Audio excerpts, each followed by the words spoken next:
just got news. Convertible note capacity of 12 million. Oof.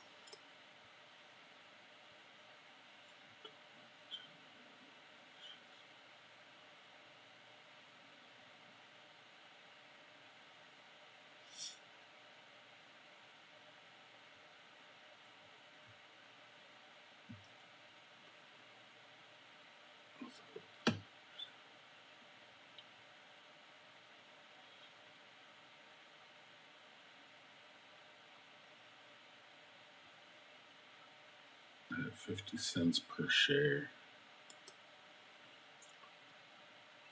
Oh well. They're gonna flood the freaking market.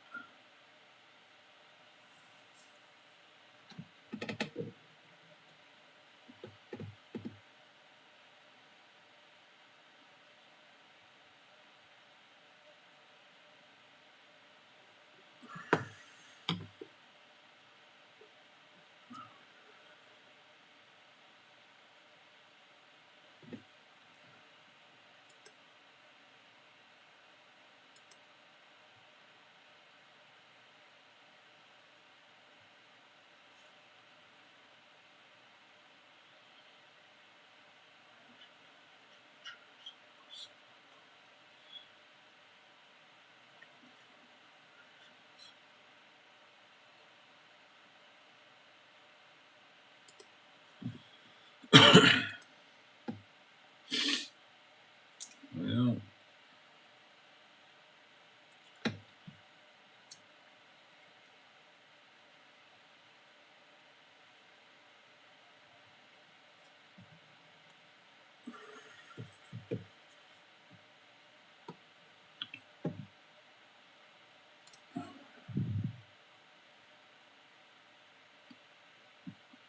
let's say TL.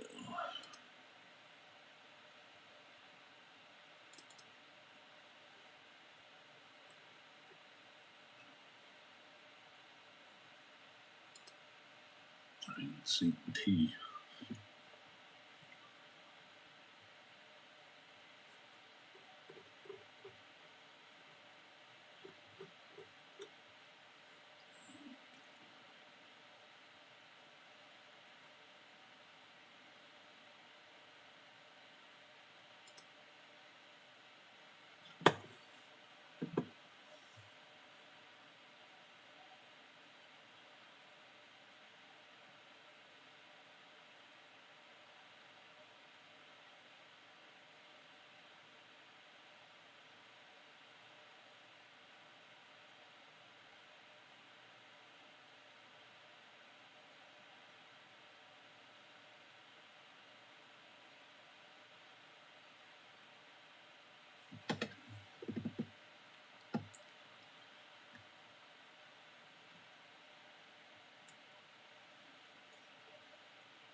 Dang.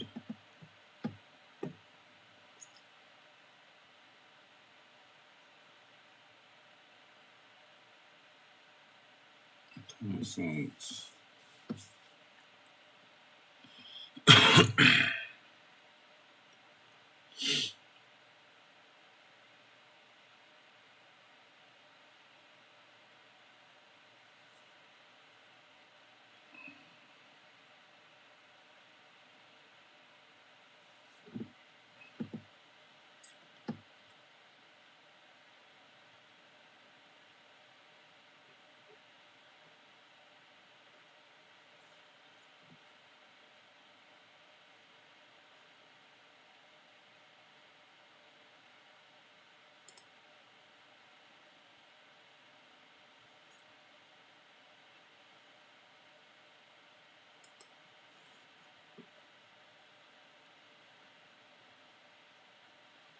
Two million shares in one frickin' candle.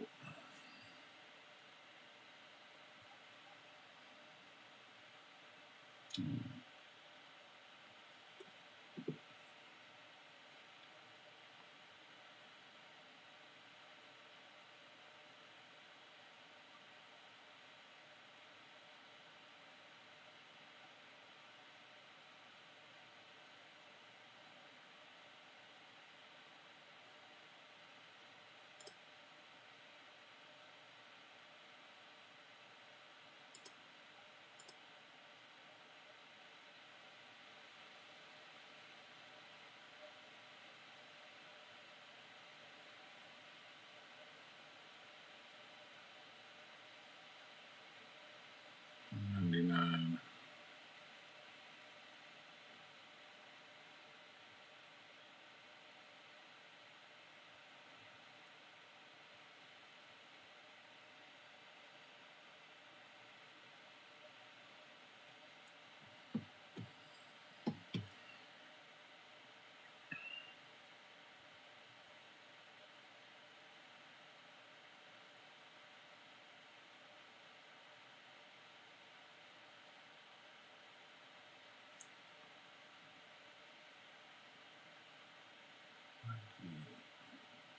Going down. It's a slow break there. Above. Go to basically.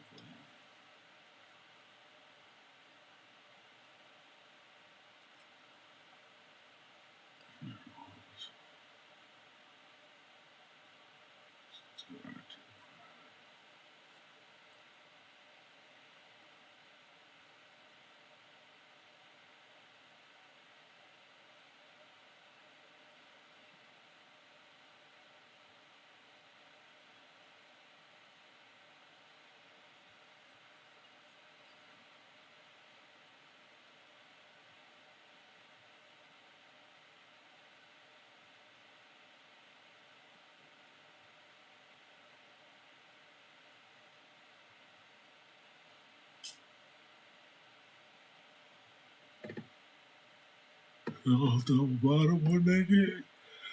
Oh, yeah.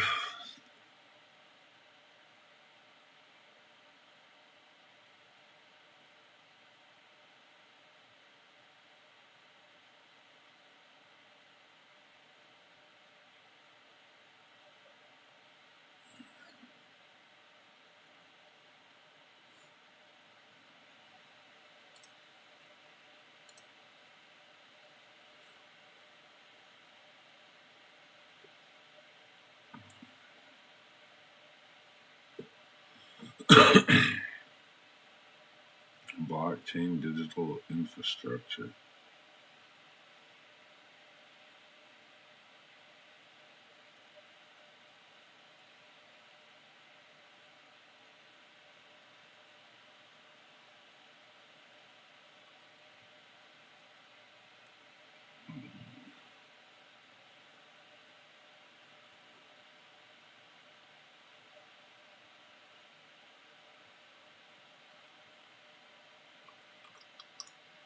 Oh, yeah.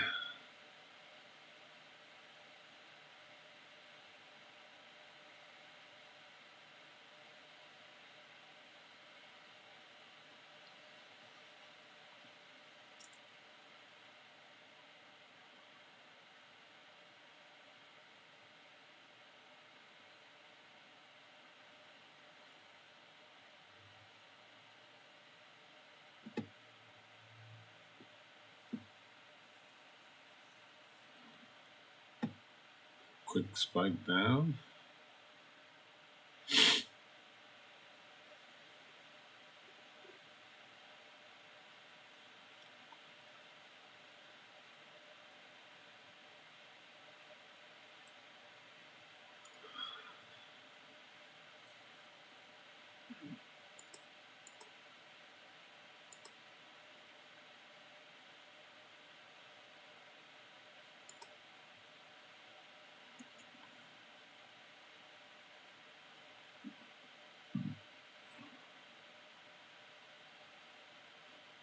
It's got an all-time high, 628.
$184. 186 is. Hey.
I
wonder.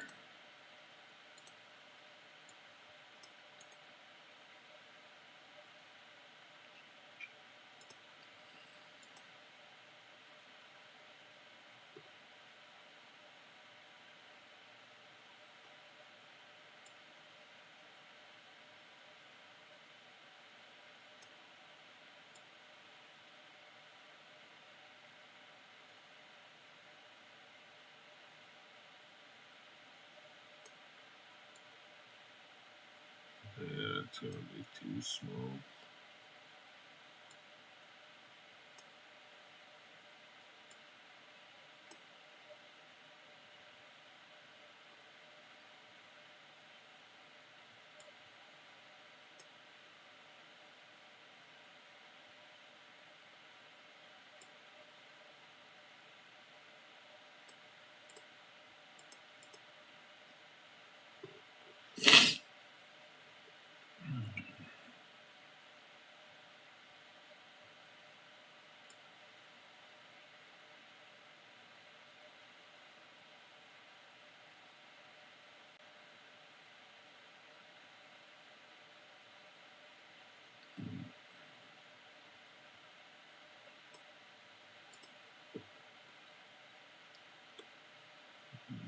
Just click to the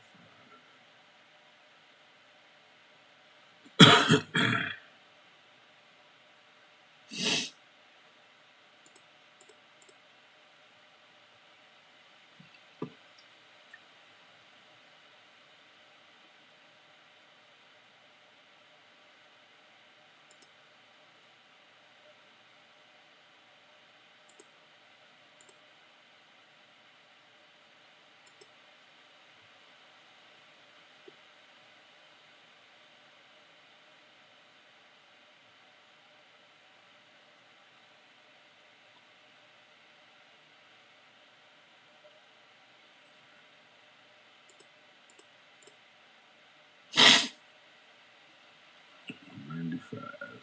Ooh.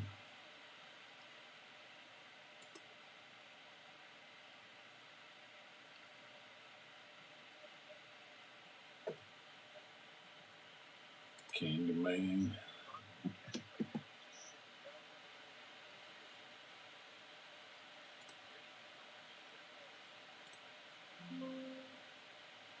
And here we are. Good morning. Let me bring up my stuff here.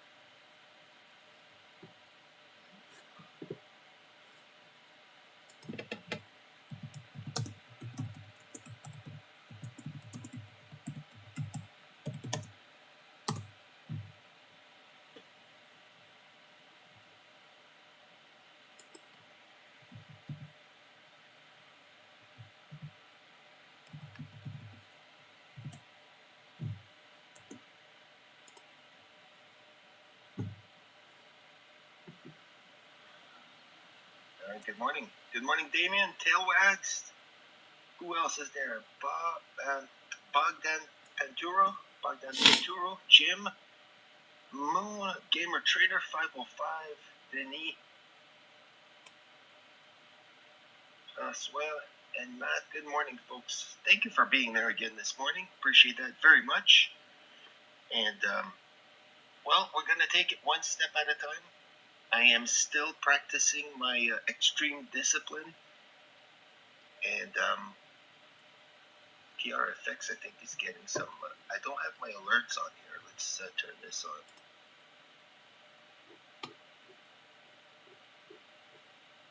So this small cap was the bell. PRFX looks like a head and shoulders.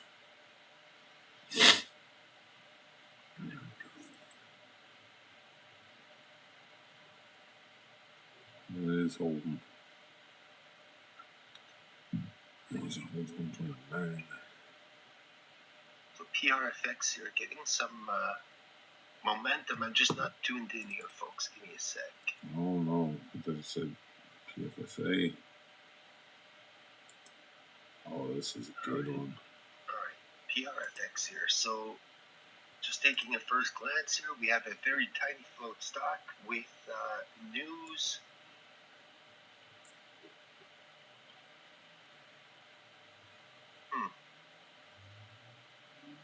So they had, I don't see direct news on this, but clearly it's kind of popping up.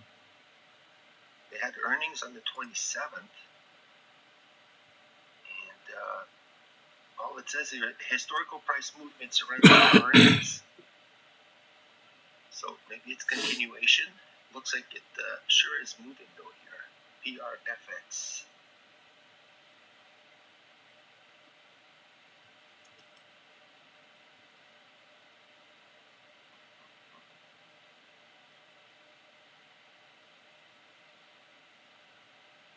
Yeah, we'll leave that alone for now.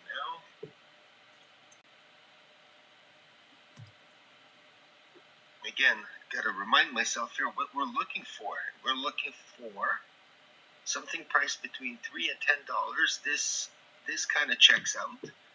We're looking for a float of less than 10 million shares. This definitely checks out. It's showing a tiny float of 700,000 shares. And then we look for news. Does that stock have news today specifically? And no, it doesn't.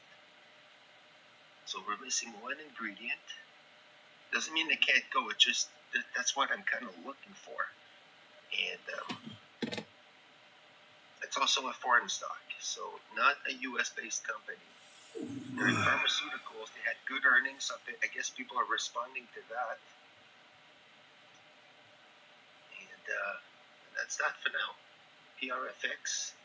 We had the HUIZ, currently under VWAP. What else do we have? PFSA. That's the one I saw on Friday. And it was not Friday, but Thursday. And I thought we'd get a gap up. I think I wrote it down on the stock with gap up on Monday morning. We kind of had a gap up. It's pulling down now. We're below VWAP.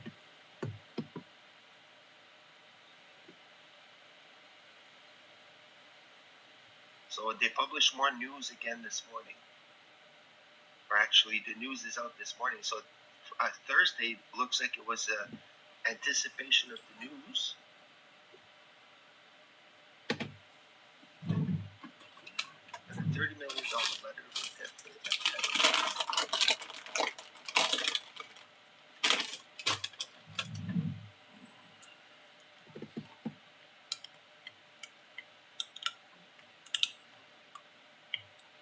bullish news. So bullish news checks out. The float is small enough. It's 1.3 million shares. We're currently under VWAP. The price is under $2 though, so extra caution to be used. If not, to not touch it at all.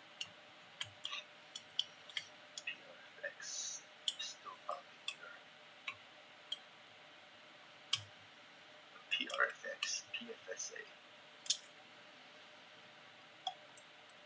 I think the odds would be better on PFSA since it has fresh news. The daily chart kind of shows $2 here. Where we have here 140. So there's $2, and then there's kind of a little gap up to 3.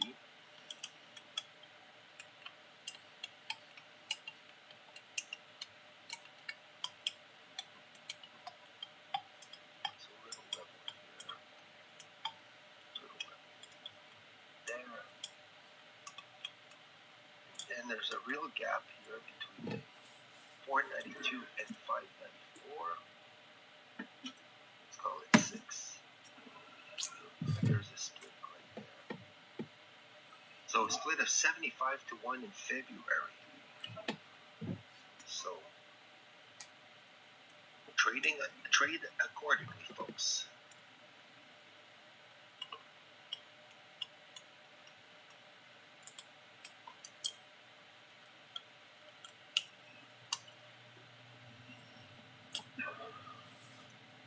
IP also here on the scan. No news on this one. High float. 296. So PFSA is number 1. 292. The RFX, they're trying to break $3, but I don't know. That one has just a couple of too many red flags to want to play this. And the red flags are. I don't know if it gets over 382. And there's news missing. I don't know the catalyst. Why is this moving? I don't even know why. I just need to know how far it can go. They had a move on Thursday. Stock market don't make fucking sense and is irrational as shit sometimes. This one is basically an A+ setup if it wasn't for the price. Price is a little on the cheap side. So we'll just play it safe. This morning my efforts will be on not to get too involved with any stock. I don't want to get married to a story. I don't want to have a biased opinion. We're going to try and just trade what's in front of us. Preferably something with news, something with a low float, something priced right. And something breaking out on momentum.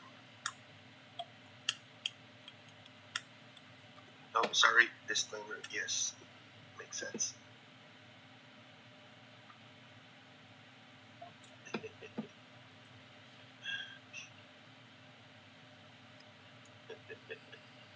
Good morning, folks. Thank you for being there. Thank you for gently reminding me to take the disclaimer off. Now, I'll be honest, we're trying to be perfect as much as possible. And, this morning I came in late. I was in bed, Easter dinners with family over the weekend, including last night. Came back home very late, went to bed late, got up late, didn't do my full morning routine, so I'm taking note of it. I'm just kind of taking note of it.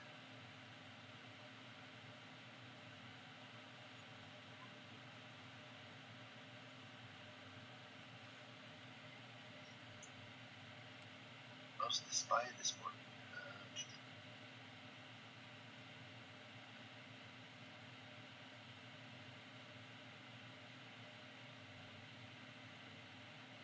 That's surprising.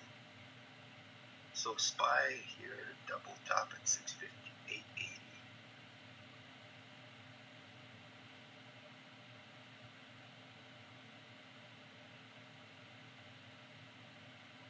We'll just keep an eye on that.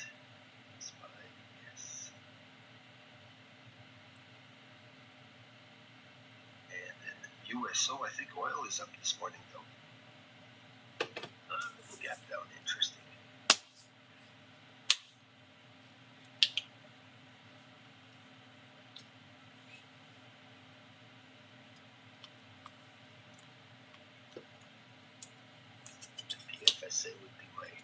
PFSA would be my preferred one so far.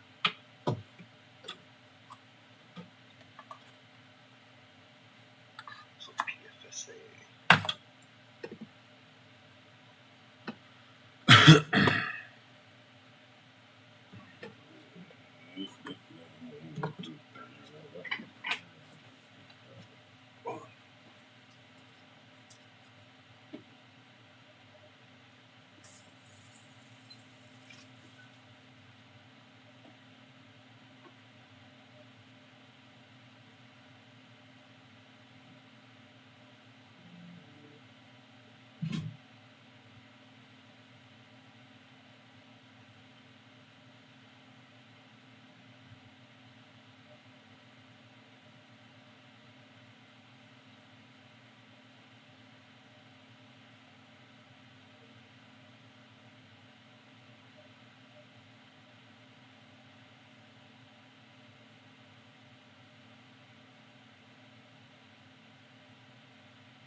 And we also got to remember that it's been a quiet market, right? We're still there.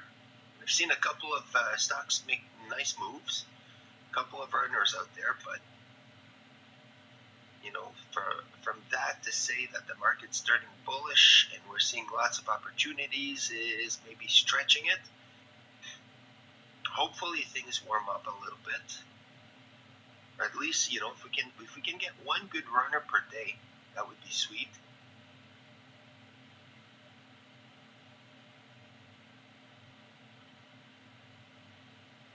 The RFX coming back up. It's really trying to break that $3 level. So that's basically what I would look for on this one.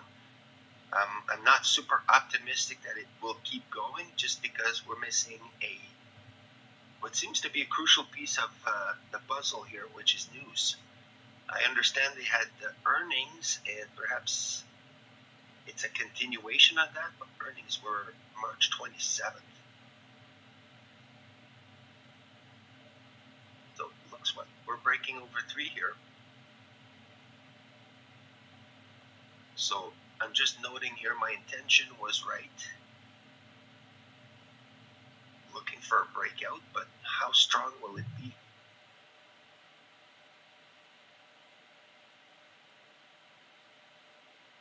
Yeah, got zero intention of chasing this one, but it's clearly breaking out.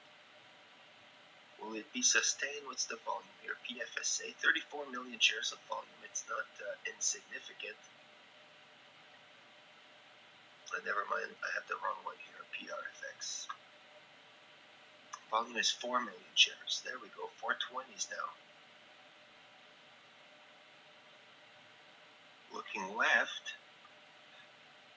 Looking left, it's a little mess. It's not super clear, but maybe 365.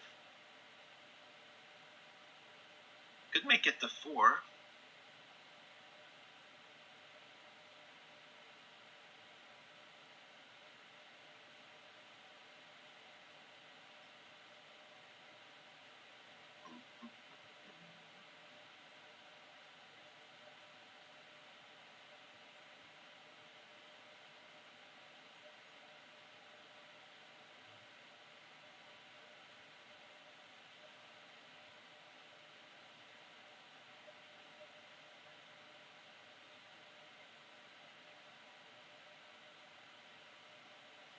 Getting over that little 321 hump. 321 here.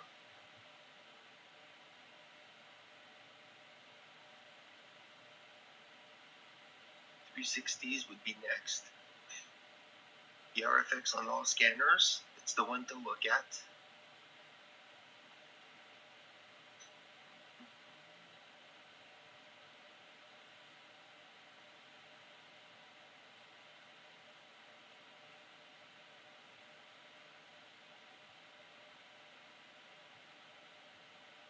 The RFX making new highs. About to hit 330 now.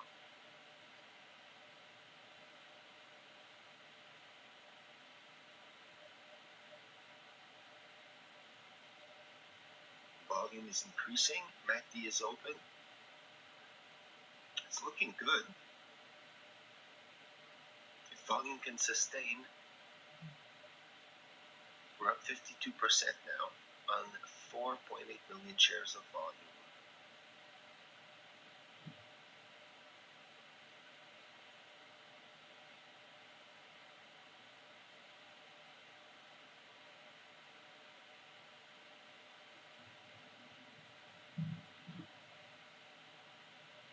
This morning I'm trading with $108.56.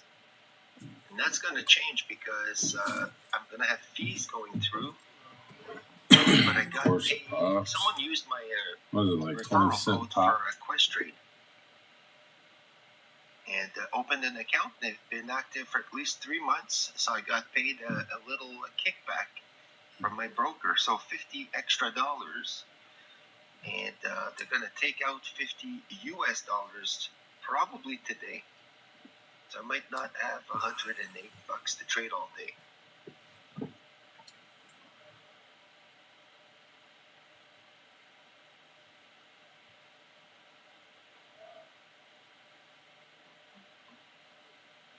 SLNO getting some action, but that's a higher float stock. Rocket. AIB. AIB trying to break out here. This is a 37 million float.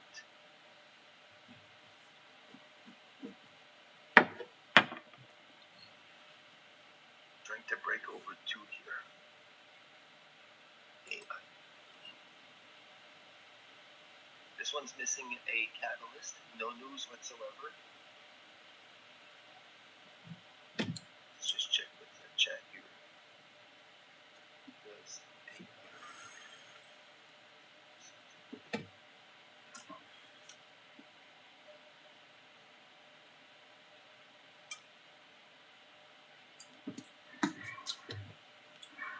nice going Stoic Mike, couple of bucks. My level 2 I've changed. I took out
didn't get much out of that book.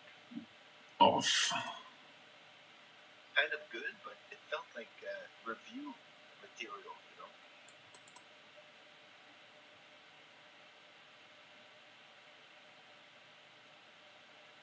7 o'clock. 7 o'clock. What's gonna go? PRFX, PFSA. PFSA is the one I keep in mind. PFSA has the elements I look for. It's just a little bit on the cheaper side, so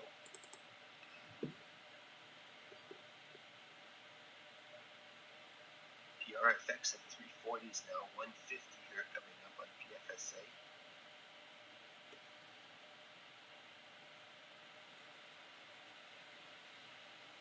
PFSA, I'm very tempted. It's not an A+ setup for me though. The price is on the riskier side of things. And then this morning, I understand that I can't put on risk. I can put on risk. I will put on risk if the opportunity shows up, but I can't push the limits this morning. This morning, I have to be conservative. It's Monday morning. It's a day I often mess up because, been too excited to trade the market, been waiting all weekend. And this was a long weekend, so I'm desperate for a trade. So I know that, I'm using my frontal cortex this morning to try and be logical and not give into emotions.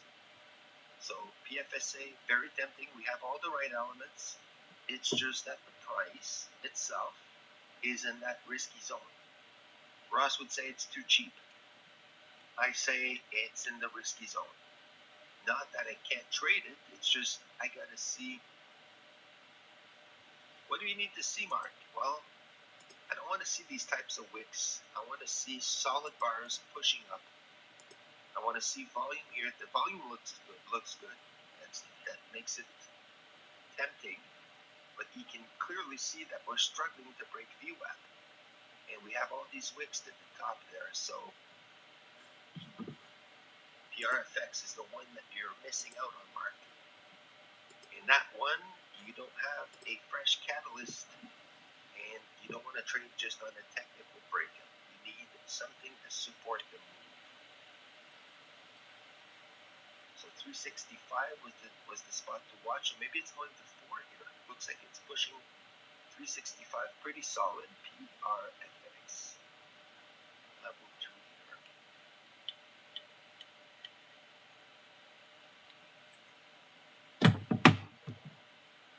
PRFX looks very, very tempting. We have an uptrend. We have increasing green volume bars. Yeah, the move was the 3 o'clock pop here, I think. So it feels like I would be behind if I chase this. I also remind myself that I don't see news on it. So again, right, this doesn't mean the stock is not going up. It just means that for me, I don't feel comfortable putting on a trade. I can clearly see we're breaking out. PFSA. You won't trade until it's FOMO. PFSA is my favorite one because it's got more of the elements I look for. I'm just concerned about the price itself being in that red zone. So again, we have something very tempting. It kind of fits what I look for. And yet, there's resistance. And I'm okay with it this morning. It doesn't feel like I'm missing out on something. 372. Obviously, I am, but it doesn't. You know what I'm saying? It doesn't feel like it's not triggering my emotional 57. side. I kind of wish it did a little bit to, nudge me into something. But we're not here to be nudged into anything, Mark. We're here to take trades to put on a safe. As safe as we can make it, right? Again. As safe as we can make it. Doesn't mean you want to take unnecessary risks. Just means you gotta wait. You gotta be patient. Even if you have a technical breakout, you want to have news to support it. You need some kind of catalyst. PFSA has that, but you're in the the red zone for price. What does that mean exactly? Well, it just means that stocks under $3 tend to be very volatile. It can be a little erratic, and it makes it difficult to trade for the way you trade. So if you want to trade something below $3, you gotta see strong bullish momentum. And even though you're seeing an up move here, this is not the kind of, those are not the types of candles you want. You want to see, we have an example here, maybe of candles we want to see. Bro is, well, he might catch it by the time it freaking pulls back. That second here, these types of candles right there, we push up, little pullback, we keep pushing up, big long bodies, green solid bodies with tiny wicks. And what we have here on the 1 minute, it's tall wicks, right? So it seems to be pushing up or rejecting, pushing up and rejecting. So struggling to stay above VWAP. The RFX here, 360s now. This one is a much better looking chart in my opinion, but no news on this one other than possible continuation.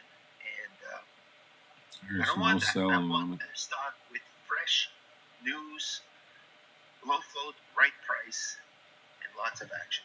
And we'll just wait for that.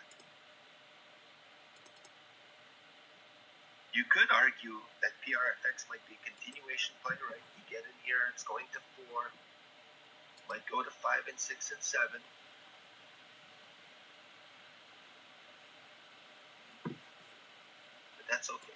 I got a plan, and if the stock is meant for me, it will provide an opportunity for me to take it. I might miss it. I might be too scared, and I'm okay with it.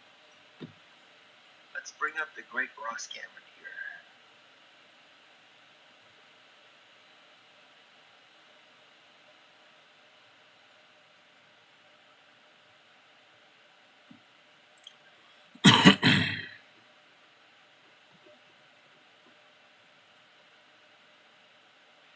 Alright, so we're breaking out now over that 155 spot. So looking very bullish still.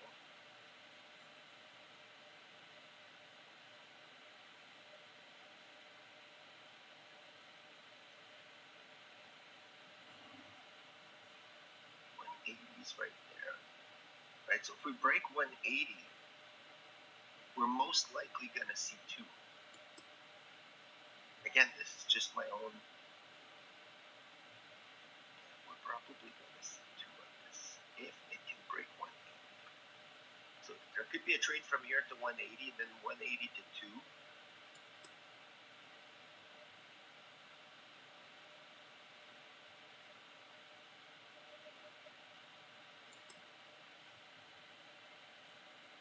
$788. Break over 829.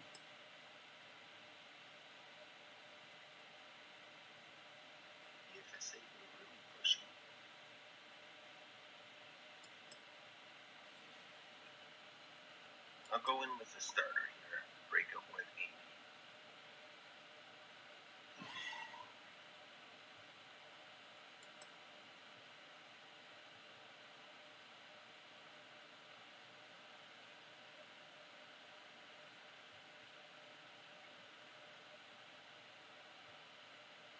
Lost 4 cents on that one.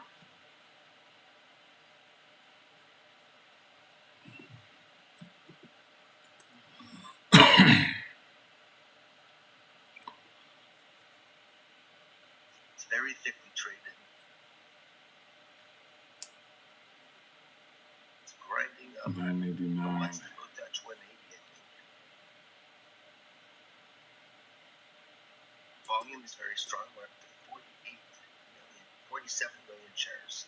193. 788. It's holding 8. About 833. Oh, there she goes.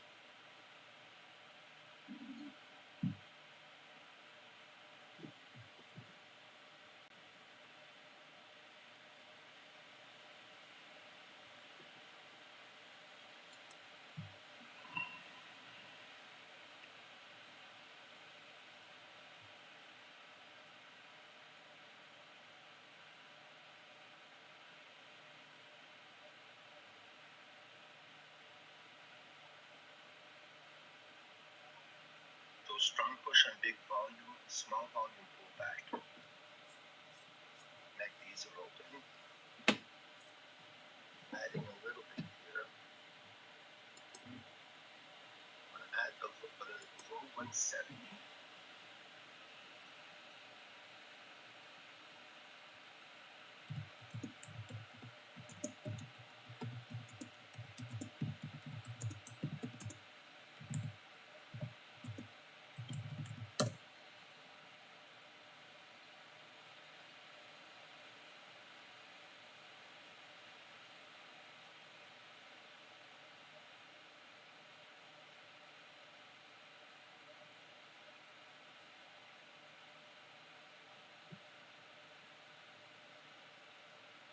Couple of interesting levels on the day.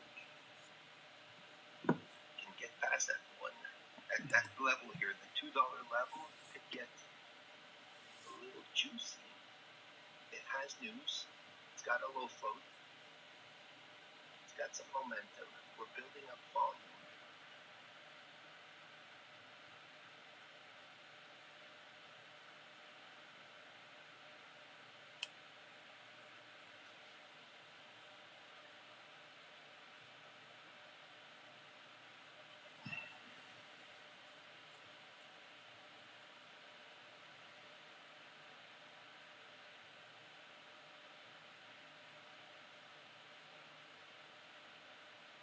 Selling a couple of shares here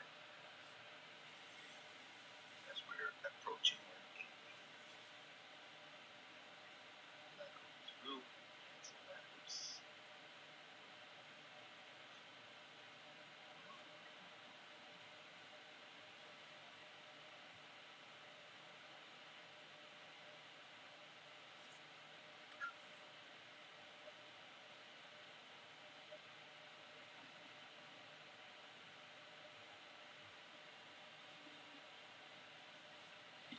Let's break that 180.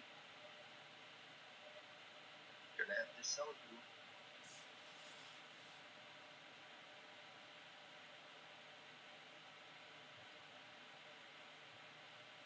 I'm only holding 5 shares. Waiting for 180 to confirm if he wants to keep going. There's 182, 83.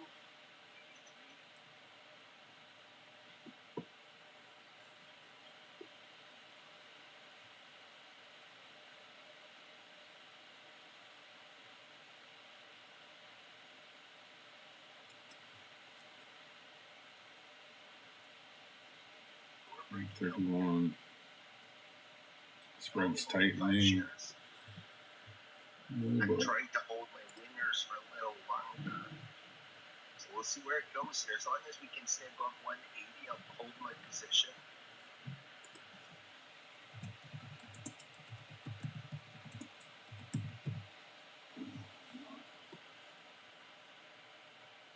So Mr. Cameron says it's too cheap, it's too crowded, going to be too much of a grind. And it's understandable, right? Ross trades with a lot more size, so you have to consider those things. When you trade, under 100 shares, when you trade small size like this, you don't really have to be concerned about liquidity and the ease of getting in and out, right? You'll get filled no matter what. Pretty much.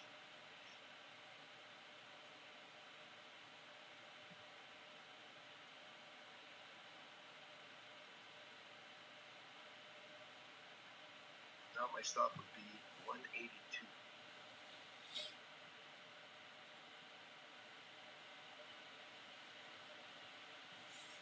If we can break 2, my stop would go to 192.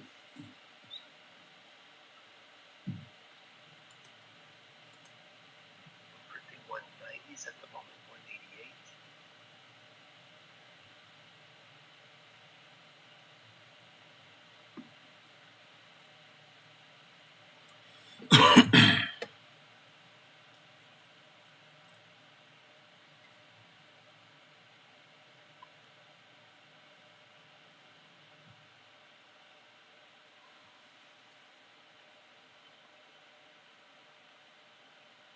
I'm taking profits.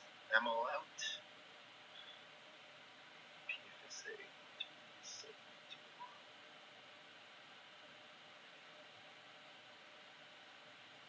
Throw back over 194. I might be tempted to get back in here.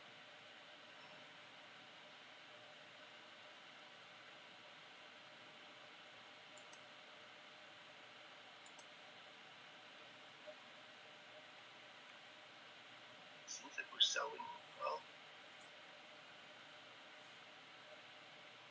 Elab. I think that was the right exit.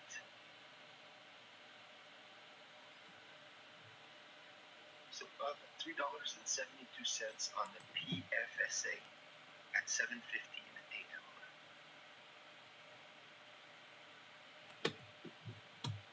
I need my freaking hoodie, bro. Might be setting up for another push. Because when you get volume like this, like right now, the 5-minute looks very bullish. Even though we have a red candle at the moment, it seems to be on low volume. When we look at the 1 minute, those red candles are kind of. Oh, Elab's fucking way down. And we're selling off. Not selling off, but selling at the moment, right? So, just noticed here, I gotta fix my.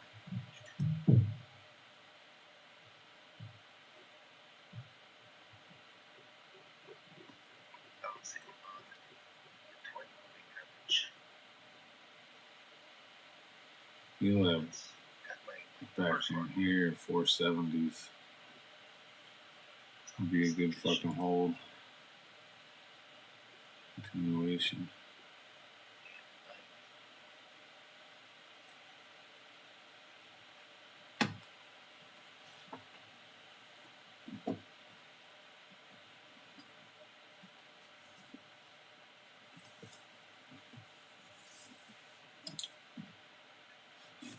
I'm tempting to get back in here. It looks like we're holding the 180 level, right? So that's the previous breakout spot.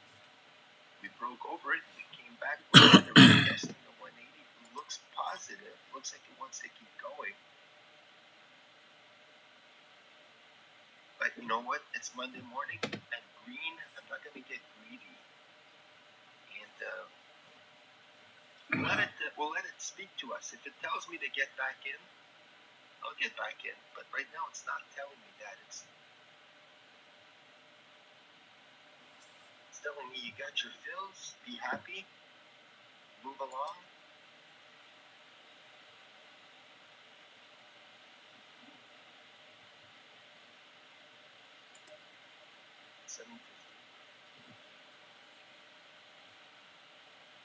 Yeah, Ross doesn't like this one.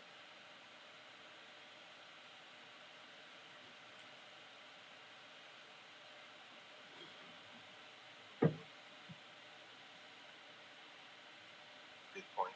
Put the chart in 10 seconds. I didn't even notice that. Jesus. Thank you.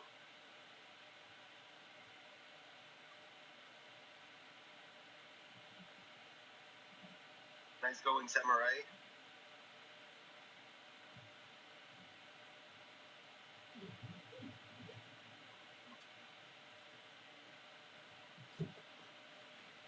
Ain't gonna make any money on penny stock with $100.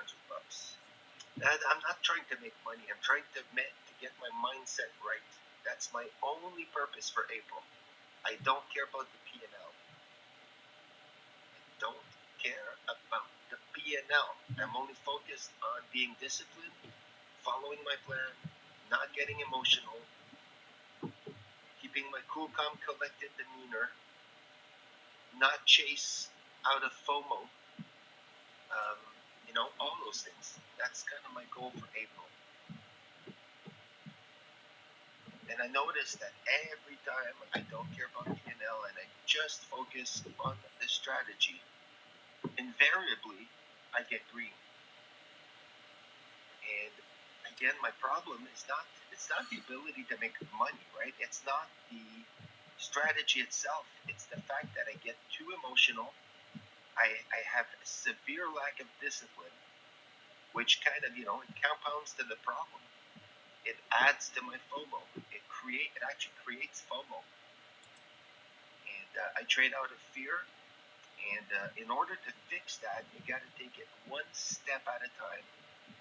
You know, it's just like if you're completely out of shape and you want to get in shape, you can't just start with a full workout routine type of thing, because you're going to hurt yourself. And I've been doing that over and over, you know, hurting my account, hurting my mindset, and I just keep doing the same thing. So I'm done. I am done with that crap. I know I can be disciplined, and it looks like this. It's kind of annoying because, you know, I got to constantly remind myself. I got to constantly have that voice that reminds me to not trade setups that I don't feel comfortable taking. It's pretty simple, really. But the ability to do it consistently is, well, it's challenging. Like I say, trying to curl back up.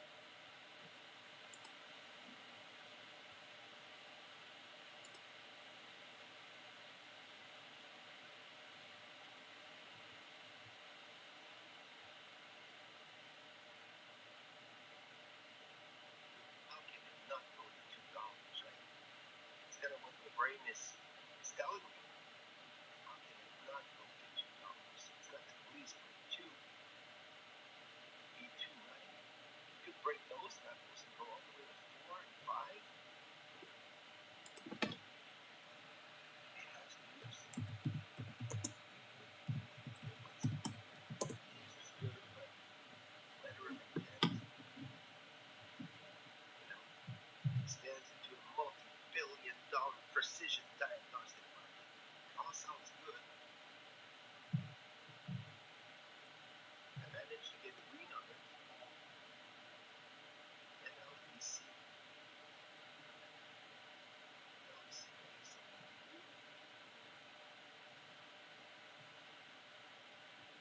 What's going on here? LBC.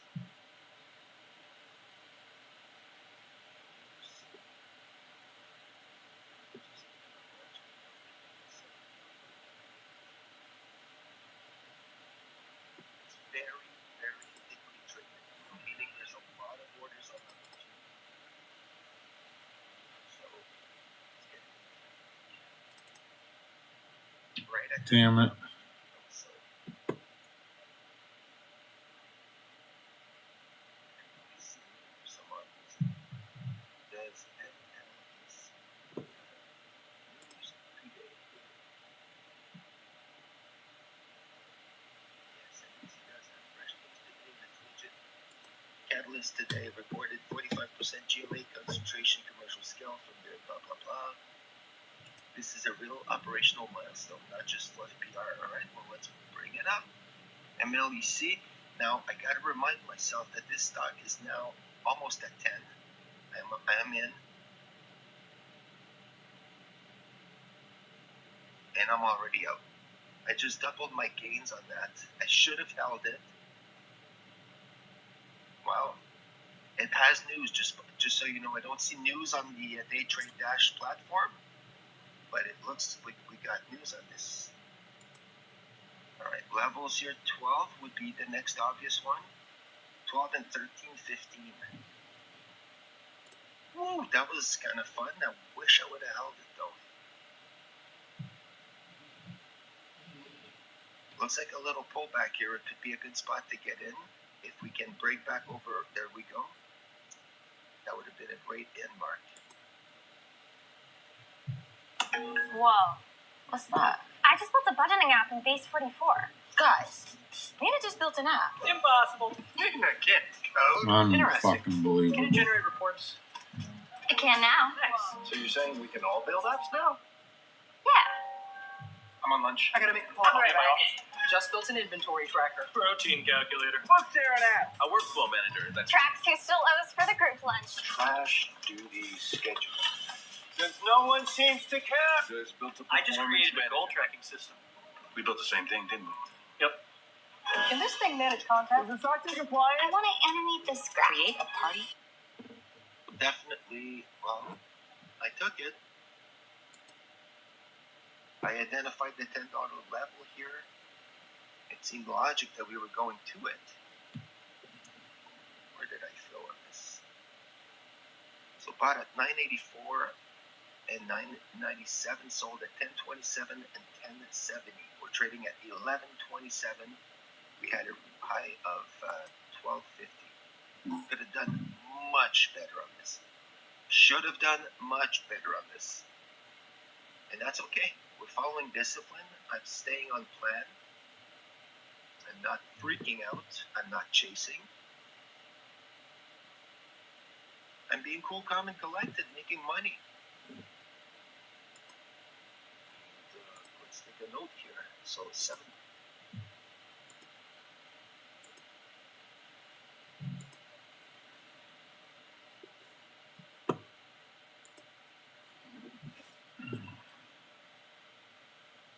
$10.50.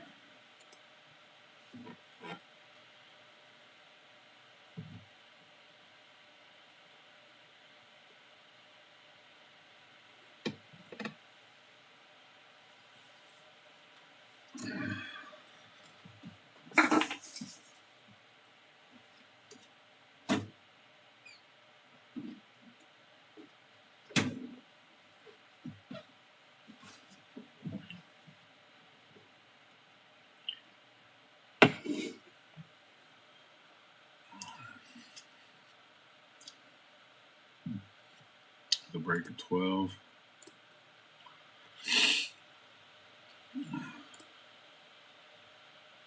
$10.50.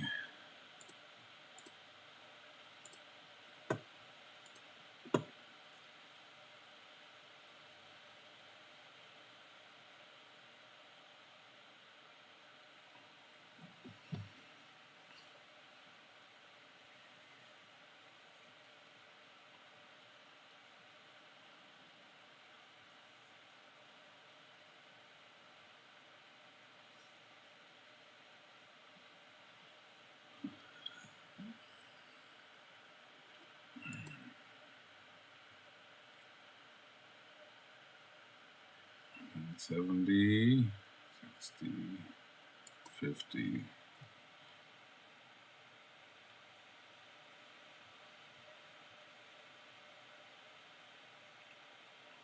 That was the end.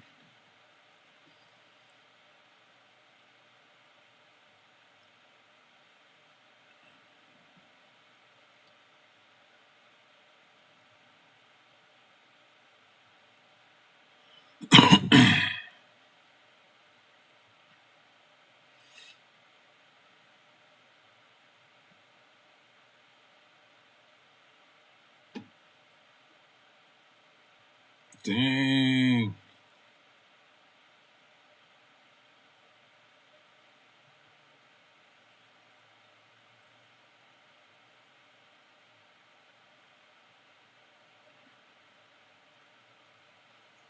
Is it easy? No.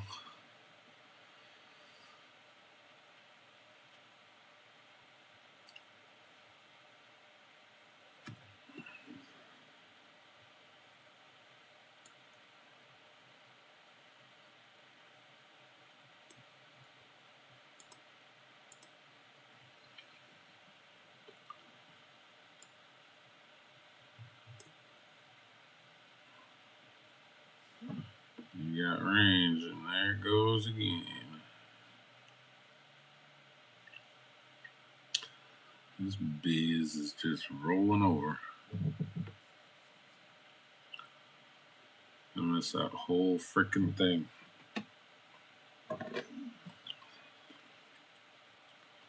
Had it up, missed it all.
$245.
$257, $252, $251.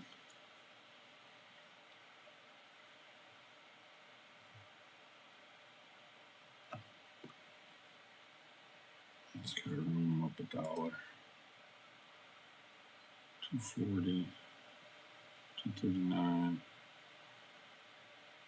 Let's view up.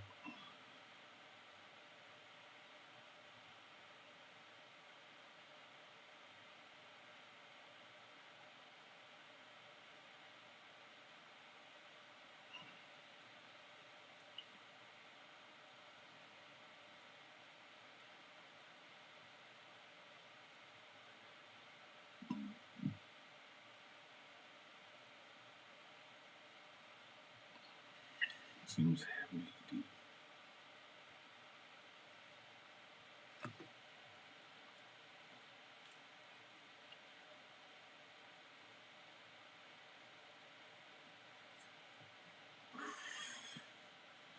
Didn't turn into a fucking slow grinder.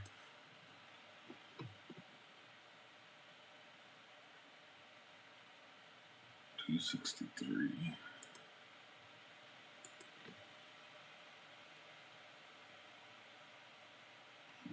$255. Hold on. 54, 251, 250.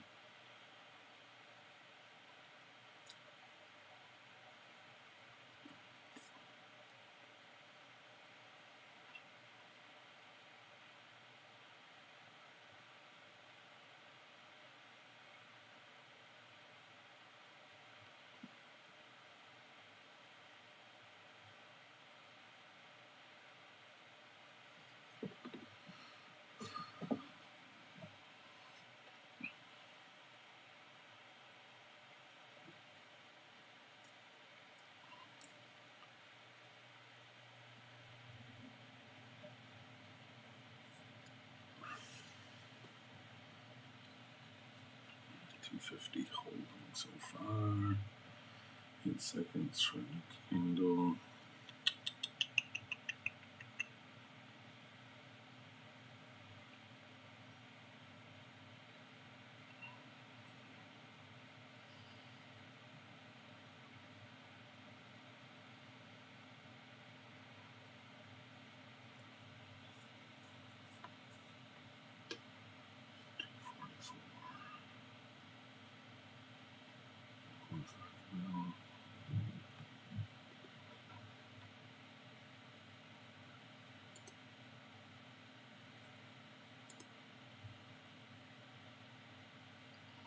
$231.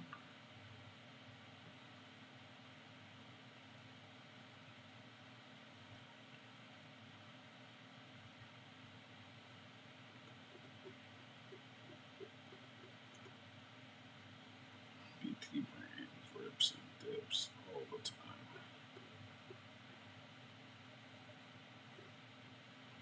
We buy.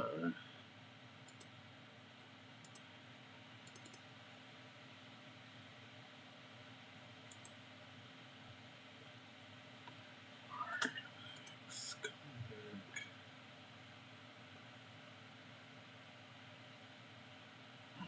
it's just not fucking got range, dude. It's getting choked up. It's going down.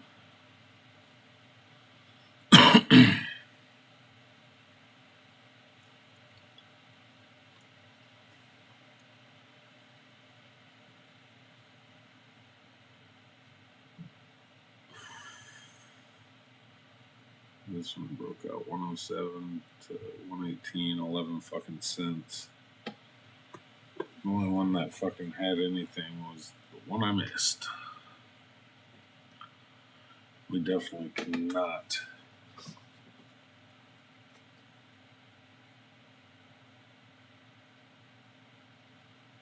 Oh, look at this freaking. Don't do it, ladies. Don't do it. It's a trap. Don't do it. And it's a cycle. It's a cycle. It keep happening. It's a cycle. Once you go in, you can't get out. It's a cycle.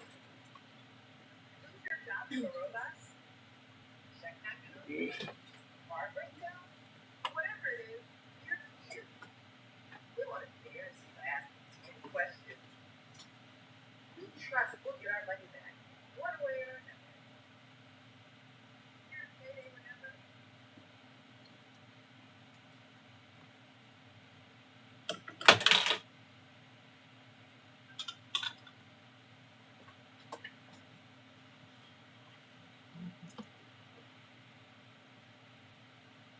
Levi's got a lot of freaking shares.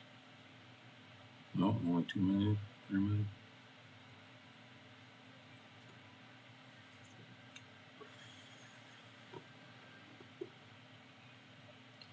PFSA. I'm like, it's coming back.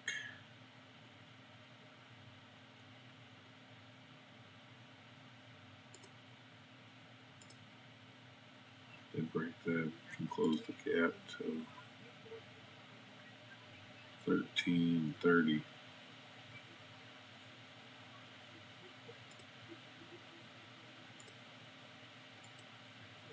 Into 15.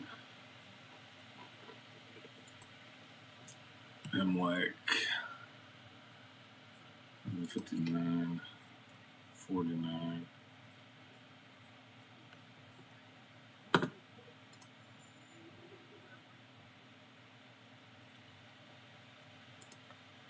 Oh, she just went.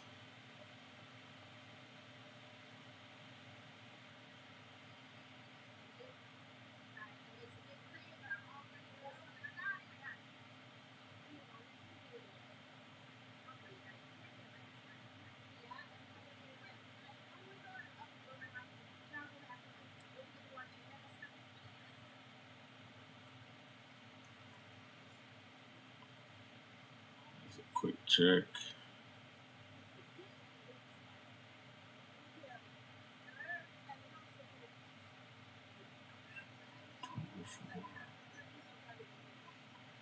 Holding 12. 1204 was it. Fuck me. Double top 1280.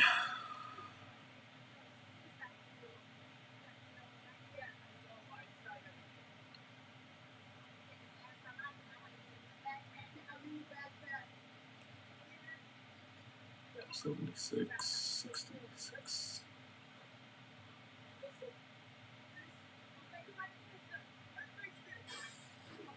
67.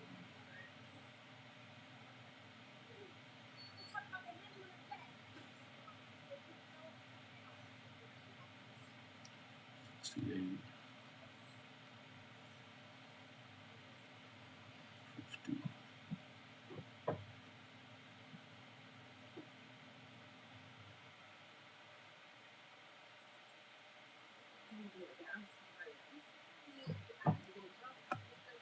Is it 50?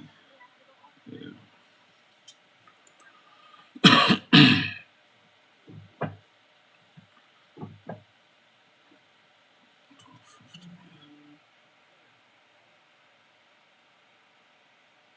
It's got one go at 13.30. Yeah, should have been in fucking way sooner.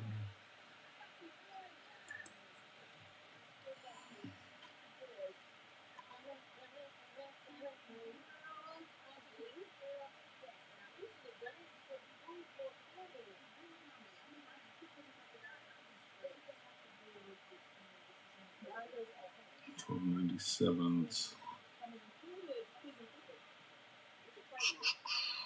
The break need to be in before that. $12.55.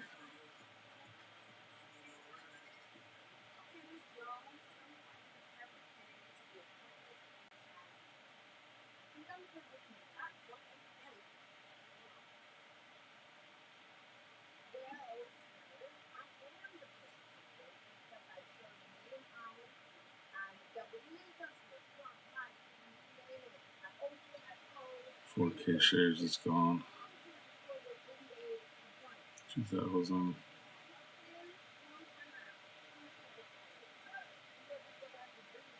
$47's the little break below. So it holds 1240, 1241, 43. 1240 was the low.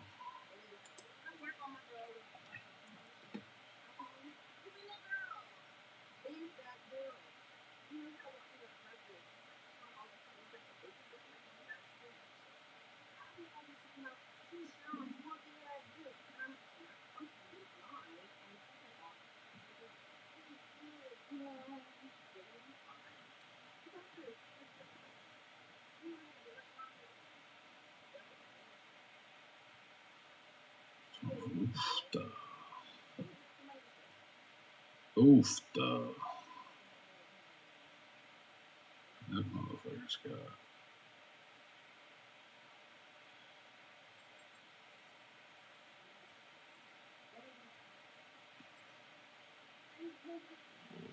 Is it fucking Ross propping this bitch up again? Can we deduct our kids' braces? I do not know. Oh, I was asking an agent in our block, Tax Pro. Is actual live human help for no extra cost. It's gonna make doing our own taxes online so easy. There's also this AI taxes.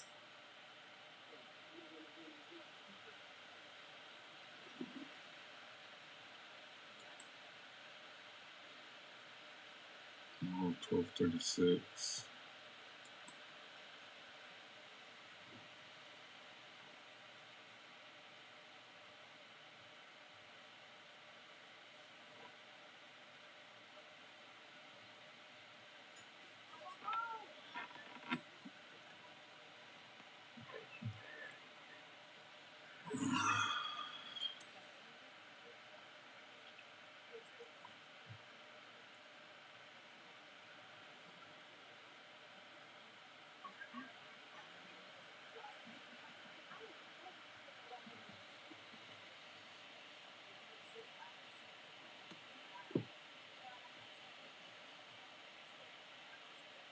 This thing's really breaking out here.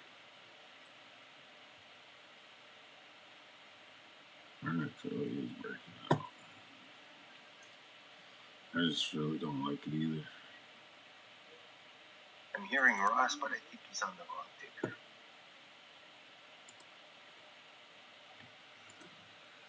Oh man, I'm missing out here.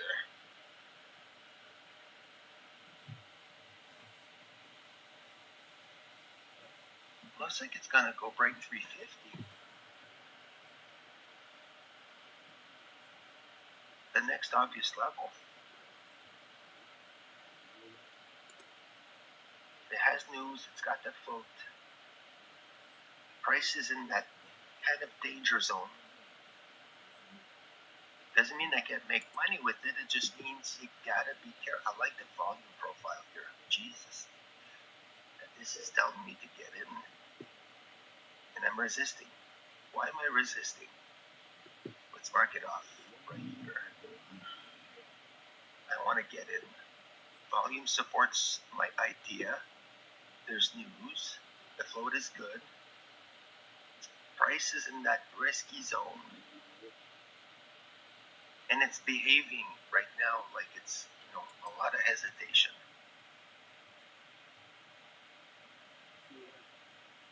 Will it just pull away?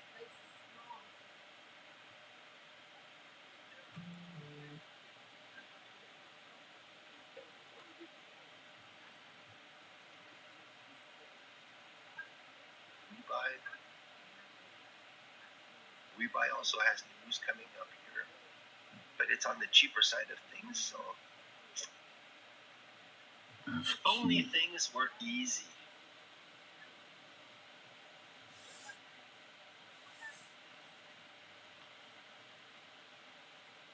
FCUV getting a pop. Tiny float, no news.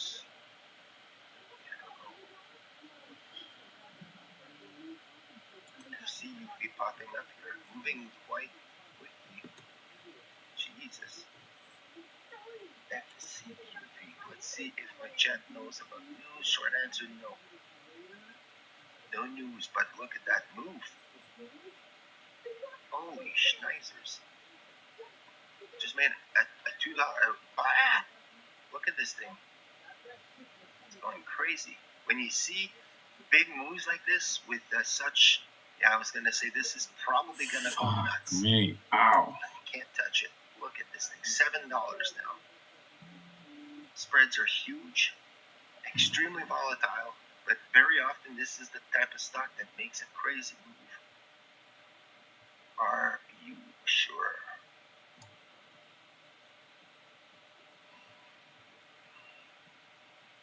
Alright, if it had news today, I might want to chase it. I don't see news.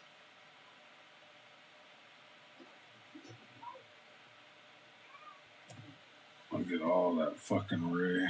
And it's not heavy volume either. But alright. It double topped at 725. MLEC moving into third position. Oh boy, Ross must have gotten hurt on that one.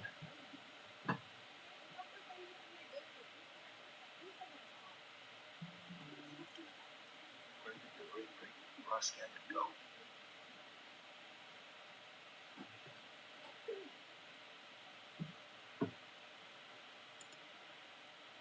And that just rolled all the way over. Uh-oh. Ross is done. Shit, where is he? He's emotional. He's frustrated. He's down $27,000. Oh my gosh.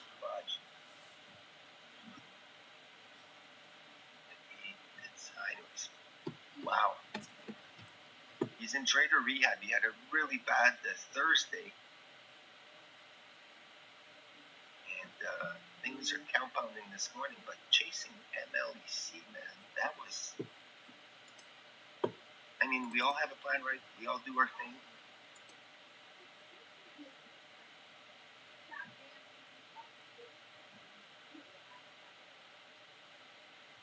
Yeah, struggling.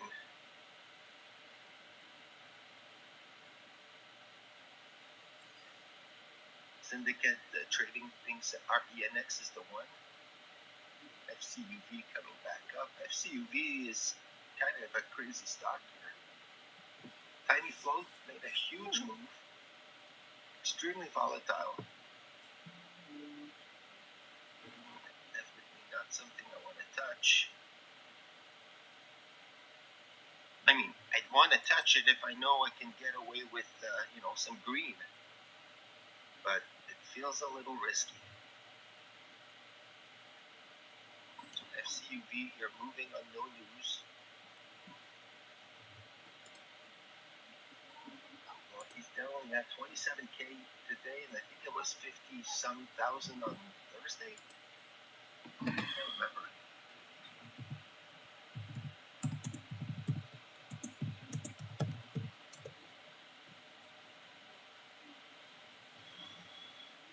He's just taking notes right now.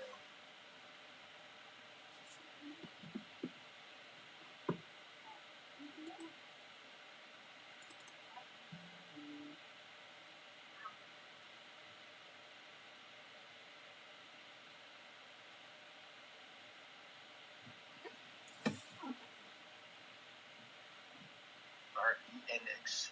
Still looks pretty good on RDNX. Maybe we focus on that one. FCUV, I mean, FCUV is currently moving. Look at this thing.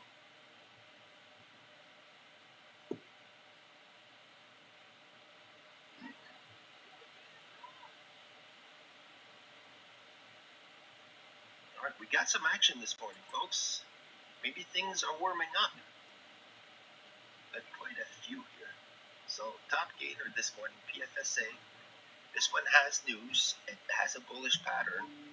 It's a little on the cheaper side, so that's why I'm green on it, but I don't want to, overtrade it.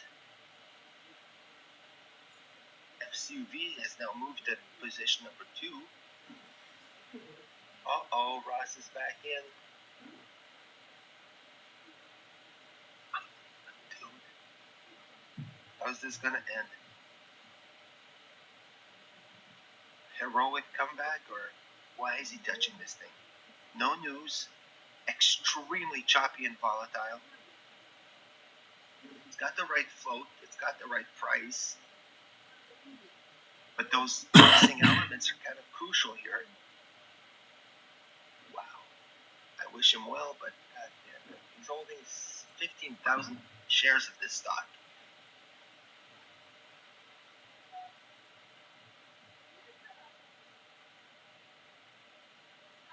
I said it earlier, this is the kind of move that can be, like, anything can happen.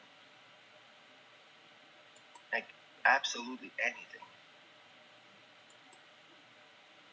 But breaking that level here, that might be the issue here. $13, right? And then we have 948.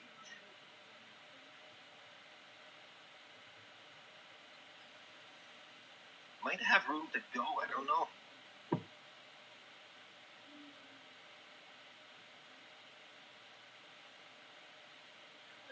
$8.50,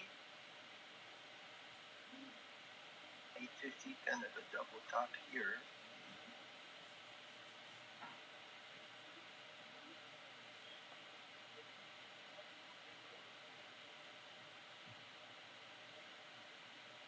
$7.50 is going to be your next resistance, I think. 7.56. See if it breaks 7.56.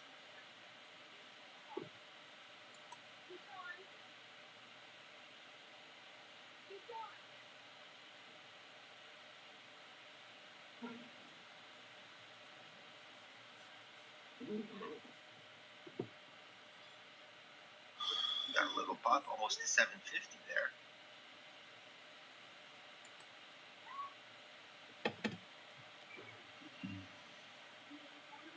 Ross is about to dump 15,000 shares at some point. Come on, dude. Come on, you can make it. He's up $12,000 on that one. Hasn't taken profits yet.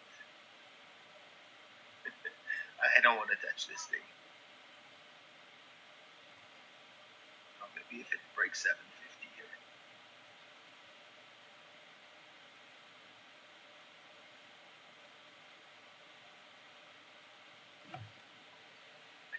I took a small position here.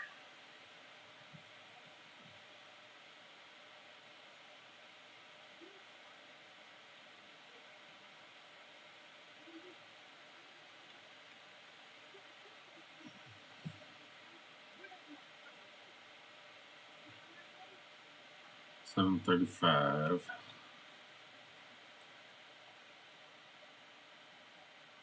Oh, $7.20.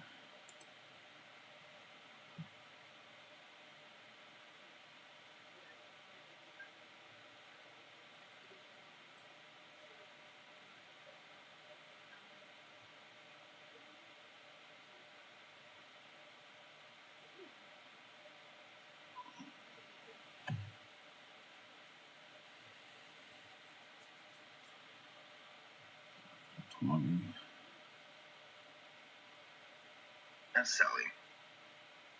Or trying to. get filled on that one.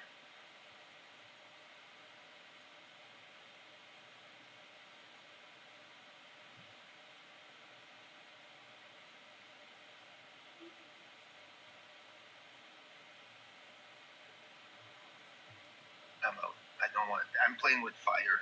As I gave back a little bit here. This was a FOMO play on FCUV. That wasn't a FOMO play.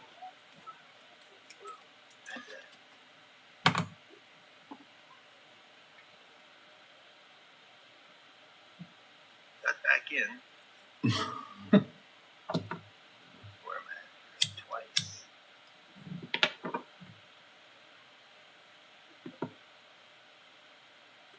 All out again.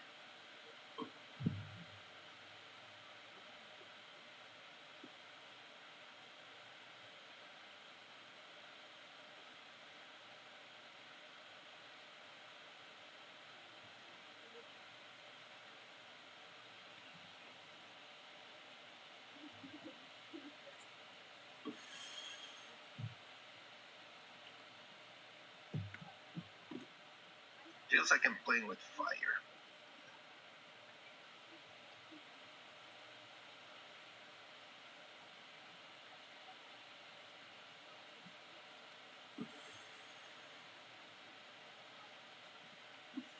Not being disciplined.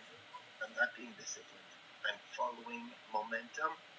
I don't want to miss out, so I'm just chasing here. I don't have a catalyst on this thing. It's extremely volatile, so you could get a good trade, or you could get red like I did. So, and it feels like I'm chasing, and I want to be in. I don't want to miss it, and that's where I'm having a debate with myself right now. You just gotta follow rules, dude. Don't overthink it. Now, FOMO is fucking with your brain. FOMO is trying to make you get in, and you might get rewarded, or you might get punished. It feels like 50-50, so just don't take it. Except that it might go without you. This was not something you wanted to trade in the first place, and now you're red on it. Chasing the FOMO. 750's dumping, but holding. 49. Trying to be a hero. Just chill.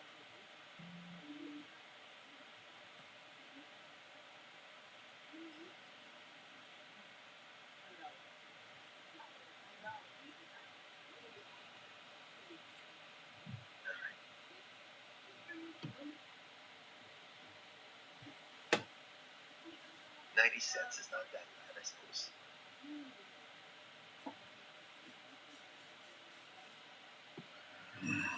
Ross improved his losses here. He's down $12,000.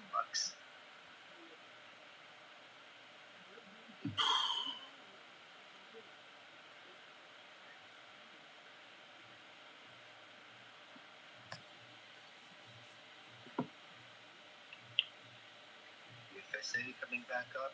WeBuy coming back up. Back over VWAP now on WeBuy. They had news on this.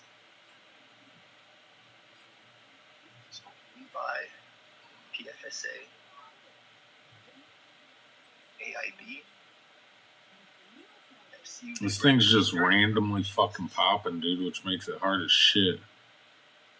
What's up with this damn ticker? 6 million shares. It's up 130%. It's moved up to the #1 top gainer this morning. It's kind of moved it. I mean, maybe 13's in play. Who knows? 756 broke. So now next resistance is 855-ish.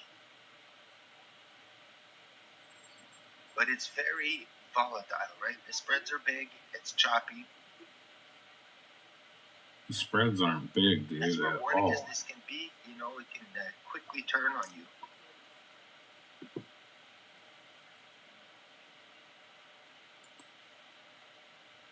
And can also provide some nice trading opportunities coming back to 8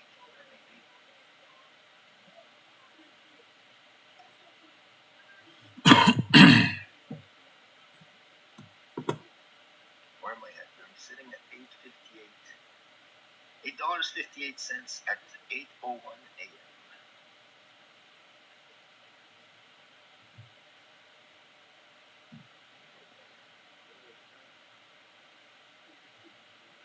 Alright, so gave back a little bit on FCUV.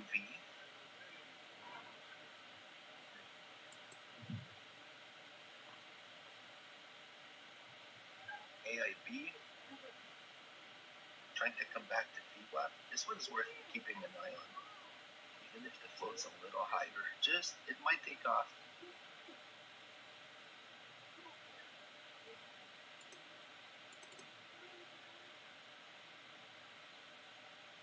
So when I hear Ross talking the way he's doing this morning, it sounds like another person.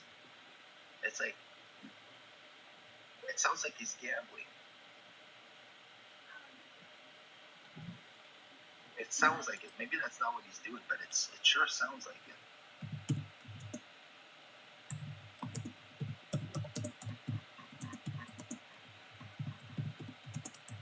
FOMO fucking with your brain.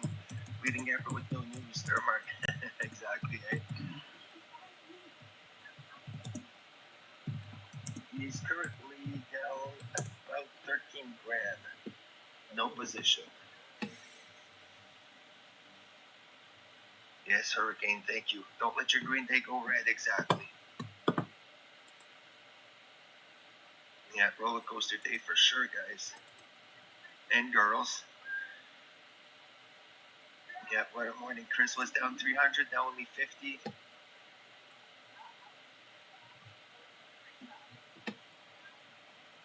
Telling you how evil RENX is. They might have Ross's number today.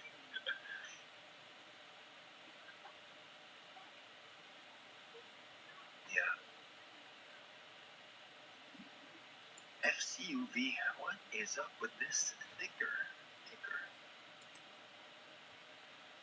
I'm seeing WeBuy now on the scanner coming back up. Looks like that WeBuy is about to break here. They got news, but it's a retail discretionary stock, U.S.-based company, and it's WeBuy. It's top left to bottom right. I just don't know. They're all top left to bottom right. You bozo. Rarely are they fucking making a new fucking all-time high. 130, 135 area. Awful. As it breaks out on the higher volume seems to be there. We'll just mark it off here. AIB again. Awful's close to the frickin'. It doesn't even have a 200-day moving average.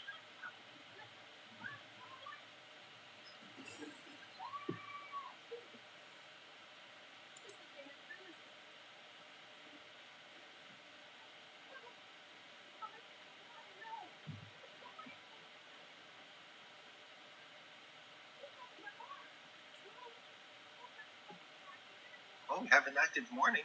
That's fun.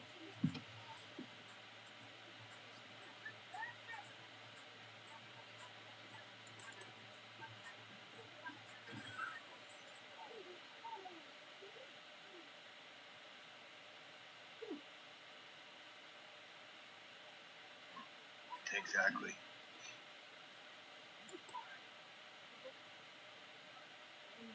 Yeah, I think his usual stop loss is in a cold market. It's $5,000, but he's not really respecting that. We beat UI.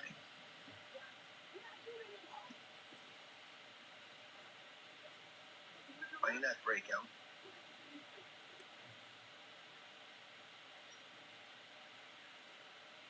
Why did I do that? Well, you thought it was gonna break here 1.6.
She rebel, bird. Can we get something that's freaking stable that just doesn't pop, drop, rip, drop, something? Anything that freaking doesn't go freaking berserk?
It's so thick. I'm fighting over pennies, dude. It's got a shit ton of room, but maybe tomorrow or when it opens, I guess. But it's only got room to 224 before. Jeez, look how much I marked off before on this thing.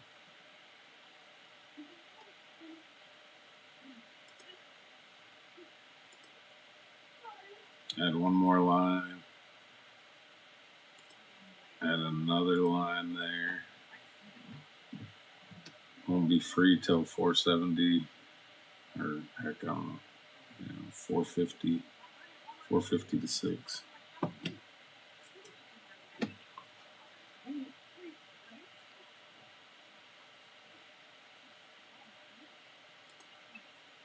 FQ.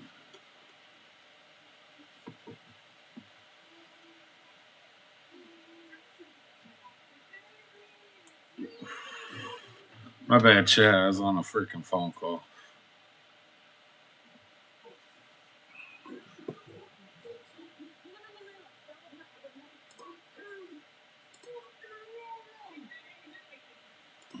Well, of course, we're always kind of chasing, but it doesn't feel like a chase, right? It doesn't feel like I missed it, and now I'm trying to chase it to get in and make some money. NVNI. Is he still back on that?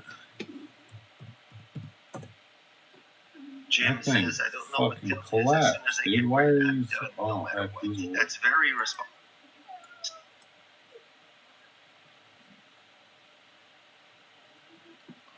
PFSA is the only thing.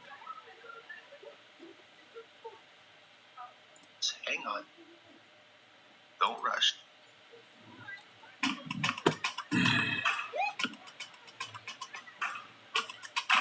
Got a base at 194. Look at that. Think you've got to go it alone?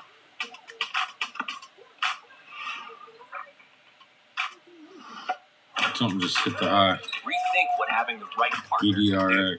When it comes to helping investors reach their goals, the right partner makes all the difference. Adjust drawing. We just had a reverse split.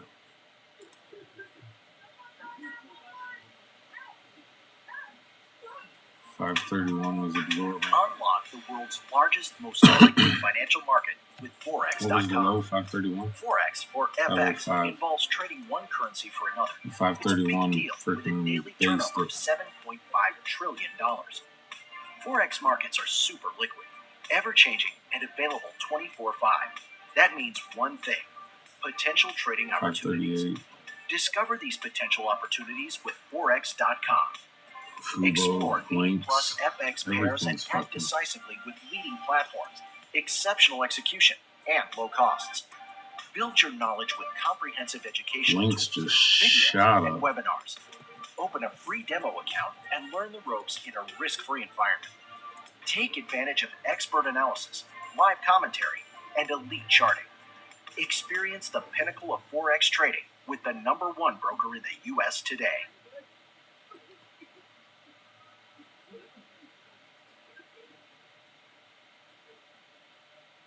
God The damn. world's first 360 drone. God damn. Anti-gravity A1. Exceptionally lightweight. 635, 8K resolution. Immerse yourself. 528, This is flight like 428. never before.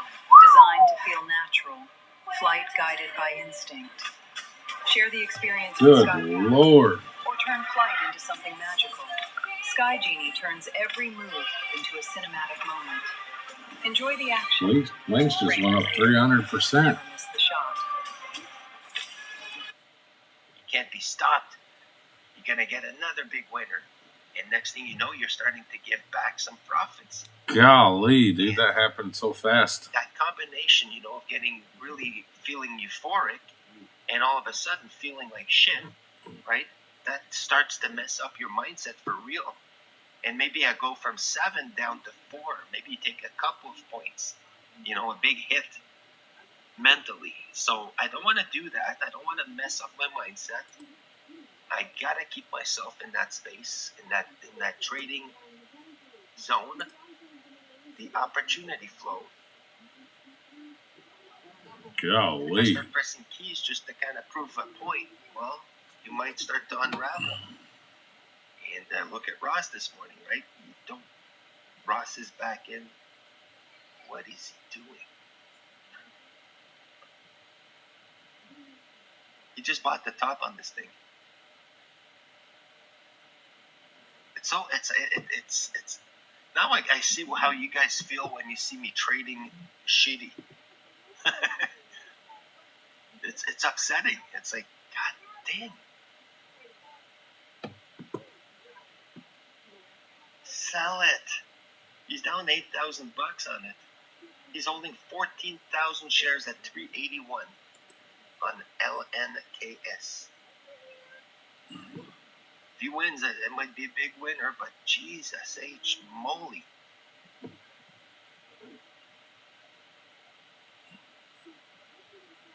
Bring back the volume up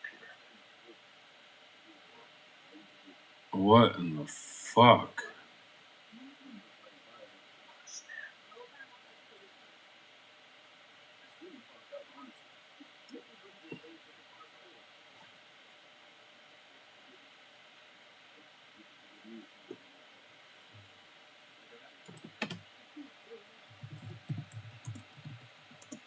That's what you call being on tilt. You no longer are rational. You're not seeing. He's done.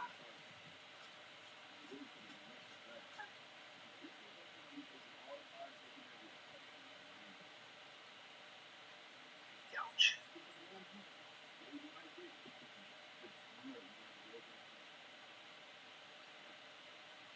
Now this is the part that is very impressive. He's done. He calls it.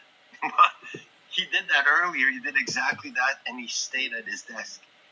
Now he says he's done, and he's moving on to his recap. So we'll see. He's still at his desk, though.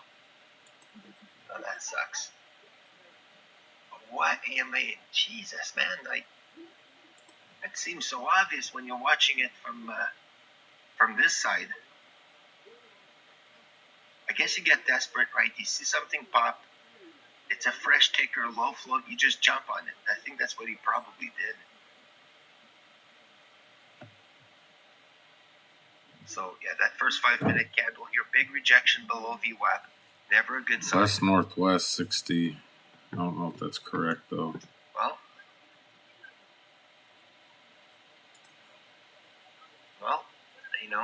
I'm doing better than Ross this morning, so maybe I take that as a sign.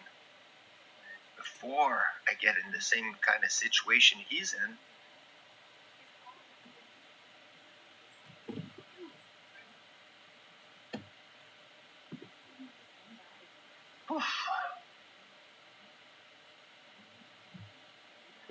feels like I lost just watching him. I mean, like, it's so disappointing.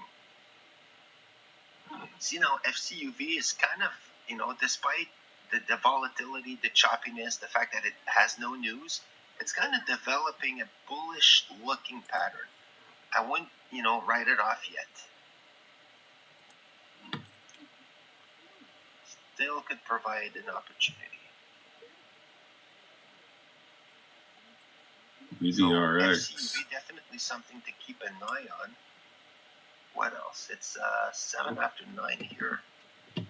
ADTX was another one that looks like it failed. We're going to remove that one. PFSA is my favorite one. WeBuy is also that's another one I like. Like the float, it's got news, but they're cheaper in price. So it broke through all that, so it's got room up to 351. RENX below VWAP. Could still go. 235. But Got a it low needs 180. to get back over 260 in my opinion. So let's put a line on this one. 248, HKIT getting a pop here. HKIT. 250s buying. 248. Look at that. Wow.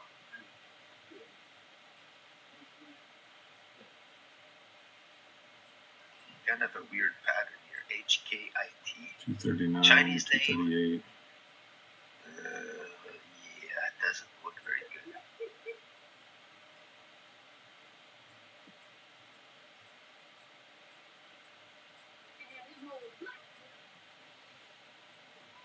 Just checking to see if they actually have news maybe that we missed.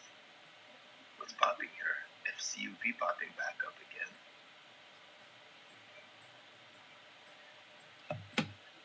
FCUV, that's the one with the, still looking kind of alive here. Golly, HK. LNKS. Fubo.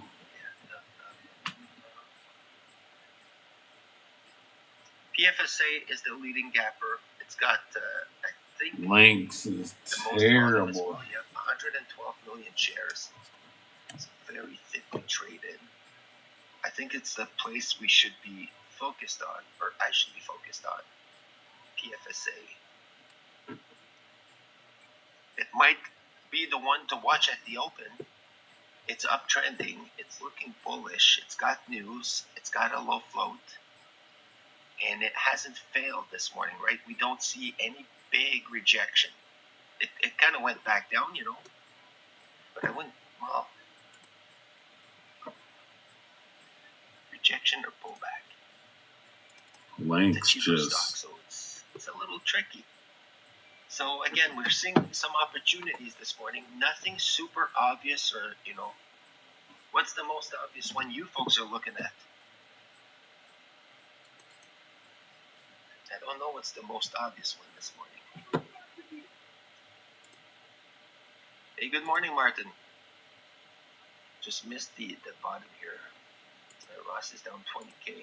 I mean, trader rehab continues to trade big size. Yeah, I know, eh? But that's what happens when you get on tilt. To be fair, I know what I know what it's like, and it's really, really hard, if not impossible, to pull yourself out of such a situation when you're in it. Like, it's easy when you're in hindsight. It's easy when you're watching it from, our screens. But when you're the guy dealing with it and you're in it, it's extremely difficult to sort of realize what you're doing. And I think you realize what you're doing, but you're kind of in denial, right? Your emotions kind of took over. And instead of being rational, logical, you're being very emotional. And that clouds your judgment even further. And you completely forget about the process. You become obsessed with the outcome, which is red. And you want to get back to green. And it's upsetting. It's frustrating. And it clouds your judgment. So, it's easy to kind of point it out when you're sitting from afar, or even in hindsight once everything's done. But when you're in it, it's difficult. even for the great Ross Cameron. So I really, really sympathize with his situation this morning. It feels like I'm there with him. It feels like I'm losing. It feels like, God damn it, why did I do that? It's like, no, it's not you. You're doing good. You're green. You're fine. You just, again, focus on the process, not the outcome. Be anal about your rules, and recognize that sometimes, as tempting as something is, if you're not getting all the signals to get in, you have to pass. You have to ignore it. And that is difficult. So my heart goes out to Ross. I'm sending you positive vibes, Ross. Don't sweat it. You'll be back on the horse in no time. Hey, salut Pascal.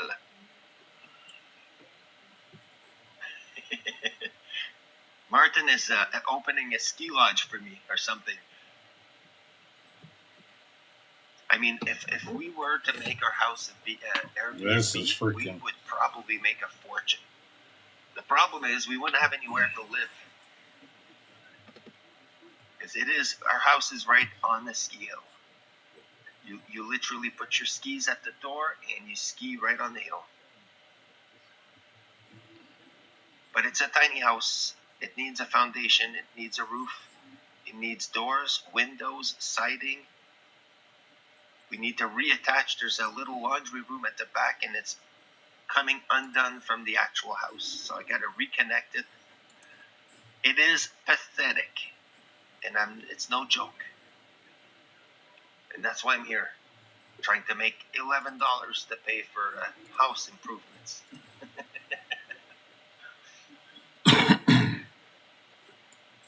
That thing never gave a single pullback and just screamed.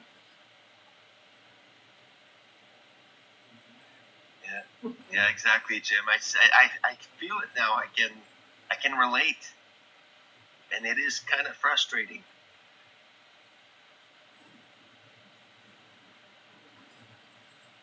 Squirrel hunting. Mark, if I make $500,000 this year, you have $10K from me. All right, I'm taking notes. Stoic Mike owes me $10K. I'll be coming for it. You know what? I sincerely hope you do that, sir. I really, really. Scroll if you hate Jesus. But if you're still here, listen closely. My child, you say you love me. Yet every time. Report, football releases adjusted. Yeah. So float's a little too high. Price is too high. Adjustment or something like that.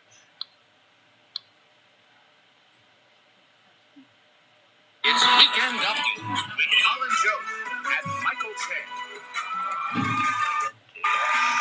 Thank you very much. Thank you. Good evening, everyone. Still looking bullish, FCUV. It's kind of choppy. It's unresolved at the moment. Volume can sort of pick up, and we can break back above 8 and stay above 8. It could get interesting at the open. So FCUV on watch. Although I don't like the fact that it doesn't have a catalyst. It's a technical breakout. We didn't have PFSA. Clearly uptrending. We're just not really breaking out and pulling away. PFSA, it's up 145%. I mean, what more do you want? And what else do we have? We have WeBuy, another kind of, these cheaper priced stocks can be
watching the Open with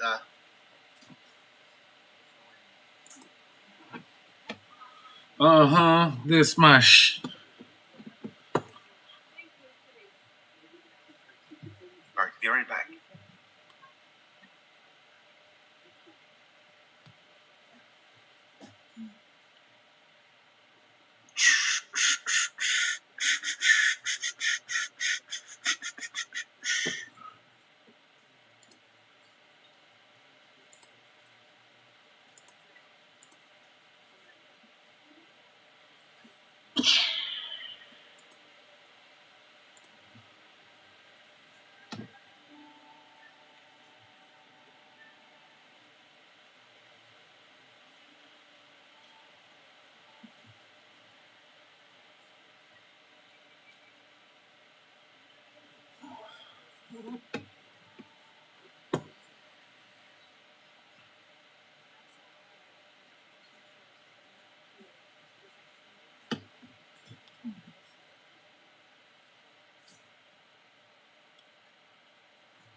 Now, as I was taking a break, I was thinking that I got up late this morning and I didn't do my full morning routine. And I was supposed to. Told myself I got to start the week right, but came back late last night from family visits. So I didn't do my full routine.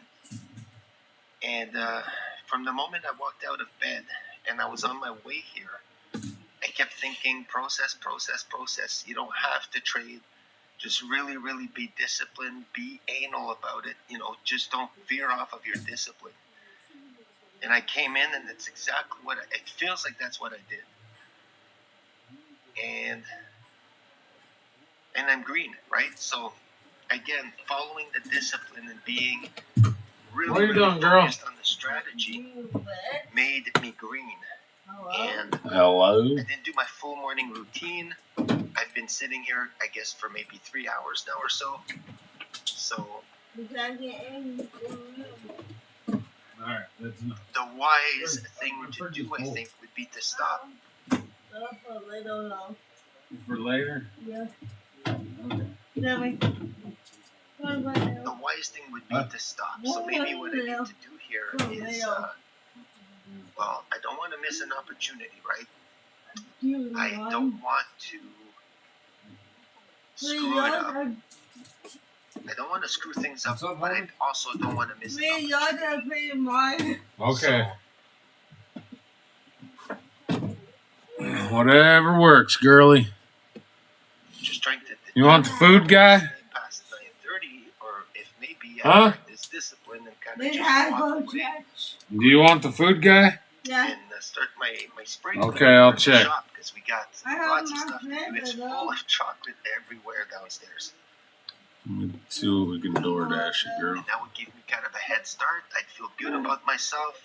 It would be, I could, chalk it off. All right. Day. Still not a dang trade. Not the month, but it feels like if it's the first day of the month. And then I would have something to build on tomorrow. I'd feel good about it. And more importantly, I will have followed the process. And did my best at ignoring the outcome or not really thinking about it too much. Good sales weekend? Yes, we had a terrific weekend.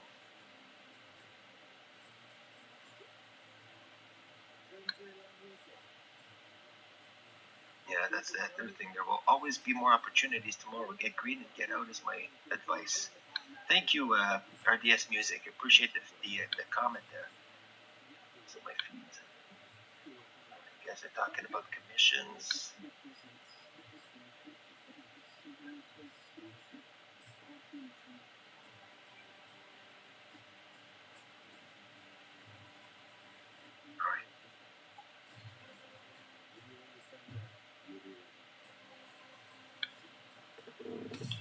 I think FQ. Today I trade with $108 $8. Now, just so you know, again, full transparency, right? You guys all know I trade with a nano account. It's a small account. Nano account. But for April, my goal is not to make money as much as it is to stay disciplined and to follow my plan. So I won't be focused on the outcome. I'll be focused on the strategy. And I know that if I do that religiously, I will get green. And the goal is to get consistently green till the end of April.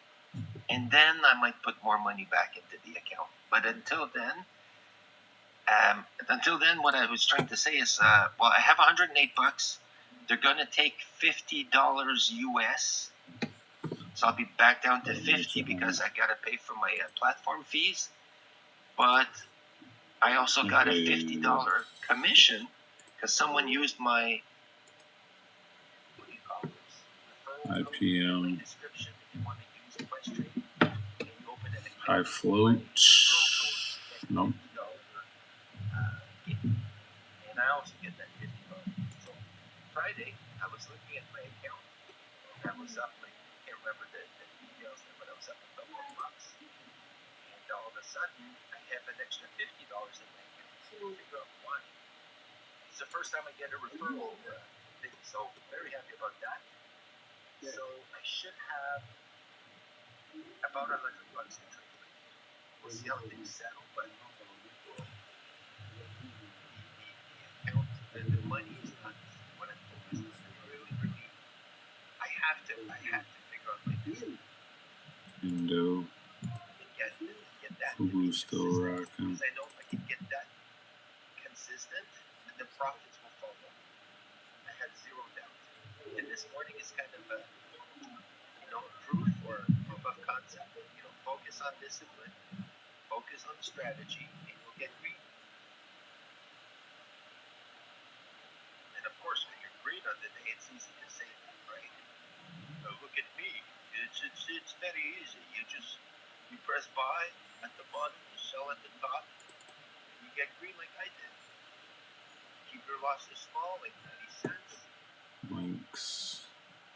Fubu. Fubu's got too high of a float. IPM's no volume.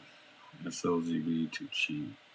BTBT no vol. So that's 10% in one day is a little too aggressive. It depends. I mean, my goal is to make, I usually have my goals at the bottom here, but goals are 2.75% and 12%. And I use a range because I have issues with walking away when I'm green and stuff. So on a morning, let's say for instance, this morning I would have had a couple of trades, and I'd be looking at my, the bottom line here, I'm up 2.75%. That my brain would say, well, that's enough to be on goal. You're at the bottom end of your goal, but you're on goal. So if you're feeling FOMO, if you're feeling scared, if you feel there's no more opportunities for the morning, book it. Walk away with your 2.75%. And if you're green like this morning, I followed my plan, I stayed true to my discipline, and now I'm up roughly 10%. Well, don't keep pushing, right? You're 10%, that's not far from the top end of my goal of 12%.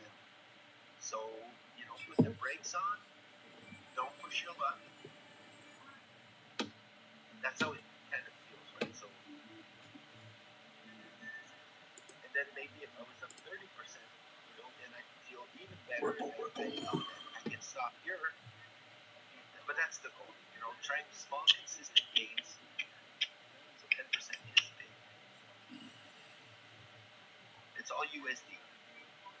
I deposit cash money. Over. You have Canadian USD. I deposit Canadian money, and my broker holds my Canadian dollars. And if I make US, because right now I'm trading US equities, so all the money I make on this is US dollars. And once in a while, if I have too much Canadian dollar versus US dollar, I have to switch it. So they charge like it's 1 point something percent to the exchange. And I know there's a way that I can do what they call the something gambit. Minute and a half. Let's go here. PFSA, leading gapper, all eyes on it. We buy and put FQV there. We buy still got a chance. Let's go AB out, out. MLAC, rip dip, BTBT down, SLG no volume, Deft, RNEX, LZM, ZM. Why waste money on that level 2 I don't really use? I do use my level 2, but it's just an indicator. It's kind of like it's an expensive indicator, but that's all I use it for. In fact, pretty much all this stuff, you know, prices, level 2, the tape, the moving averages, the volume, to me, those are all indicators. And I try to find as many bullish indicators as I can first off and act accordingly. Alright, so before I forget, thank you all for watching this morning. We're going to keep pushing here a little bit to see what happens at the open. But I don't want to push my luck. ETF, PFS, FQ, we buy, and we're at the open.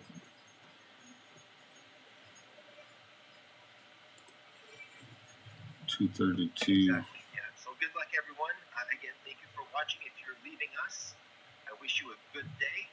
And yeah, I just want to say that I really appreciate the views, the comments, interactions. FQ popped and dropped. So right now, I'm just going to ignore the chat and focus on my strategy. Still holding. Let's see if we can find the trade. So PFSA was my favorite. Let's see what it's doing. It's the leading gapper. It's got to be the favorite, dude. Toyo. Right now it tickled at the $2 level. We rejected. It's a big win. Let's see how that goes.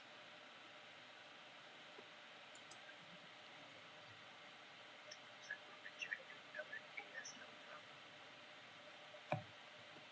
That's the weird one with the tall one up to $8. 5.7.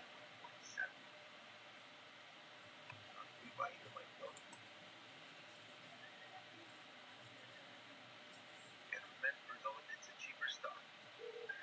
So although it's presenting an opportunity, it looks bullish, we got the right elements to it. There it goes. It's below $2. So below $2 stocks to me can be tricky.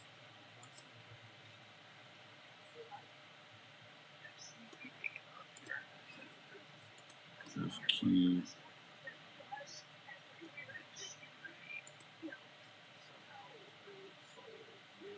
136. Yeah, maybe I should have just focused on the one I had a good feeling about. So we got 290 potentially in play here for PFSA. We can break and hold at 197 level. So as long as we step up to it, it's going to be bullish. Let's FQ, PFSA. 224 tap, 302 is the next spot. 244.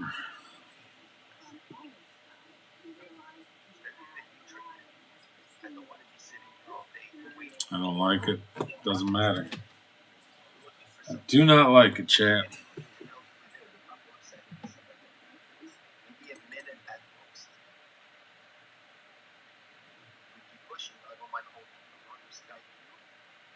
Last week's popper. There's no news on it today. It's possible. Fossil fuels oil is going up at the moment.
Yeah, Fubo's got way too high of a float though, dude.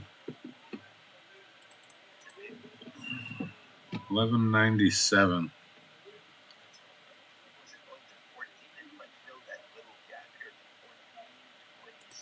Maxon's 96 cents and it fucking halts. 3 cents, 4 cents.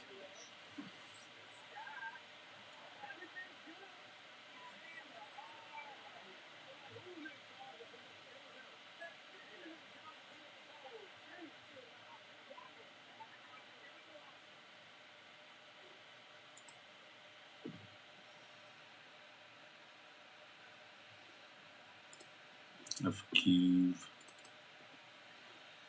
Whoop, whoop, whoop.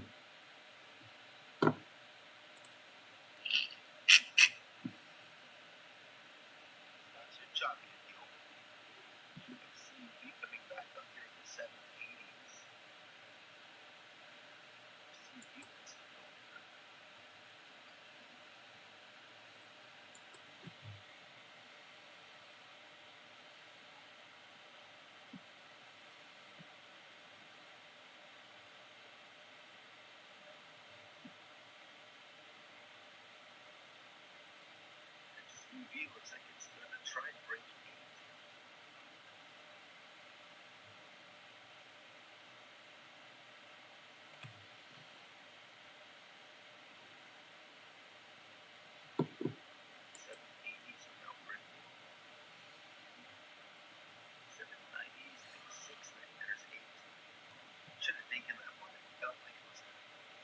Yeah. Now we're halting up. Ooh, be careful. There's a hot level here on the XCB 823. Once. Go twice. Here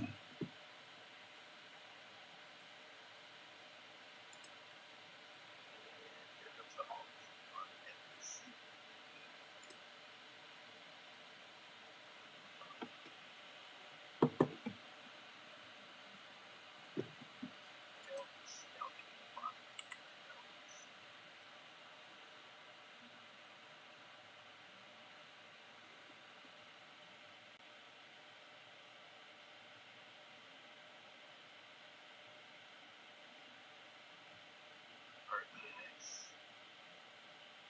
RENX climbing back up the V ladder. 259 would be the spot I'd be interested in. RENX. SMX with news. That's a known runner. The known runner, but it's also, it's one of those stocks. It's one of those stocks. Multiple splits.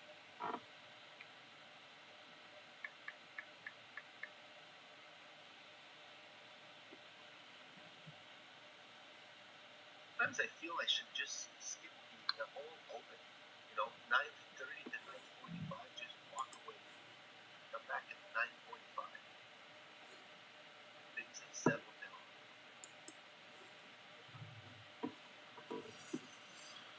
Maxon. 934.47, 935, which reopened.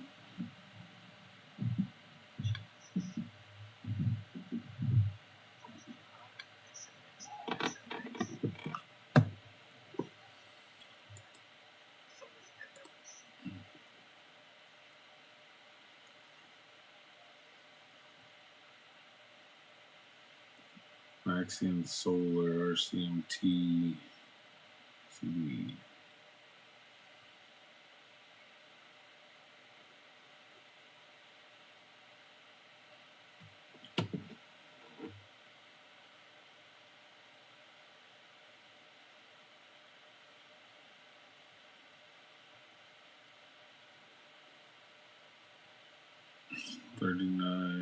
$39.47 should resume here. Oh, wait. Yeah. Links. Freaking. Oh, that must have went down.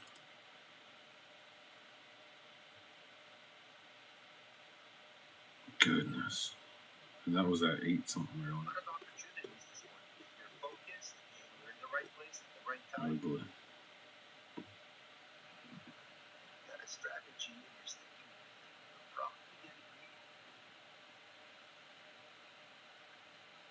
Max and just bleed. Not Max, but left.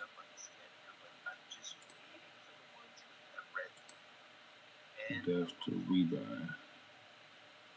I'm like, come on.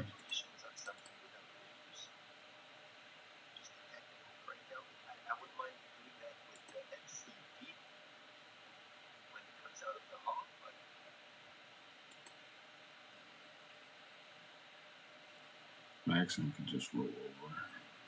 There it goes. All 121.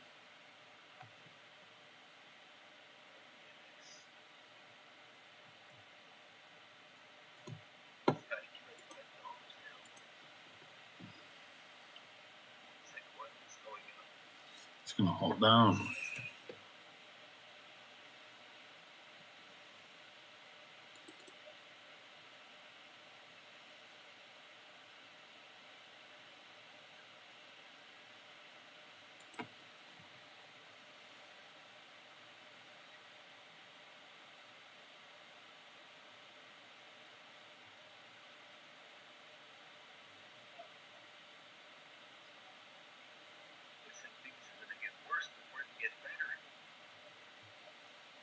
Maxon fucking tanked. BFSA.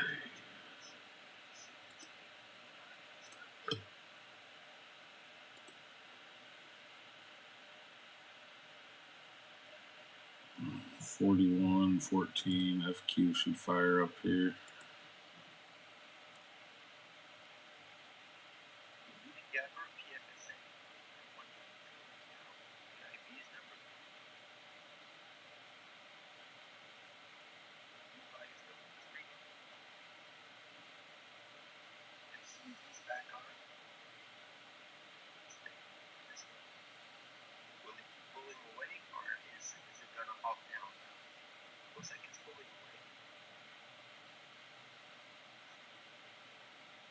Could have got that at 821. That would be too fast. 821. That would have been it. Held it like right in here.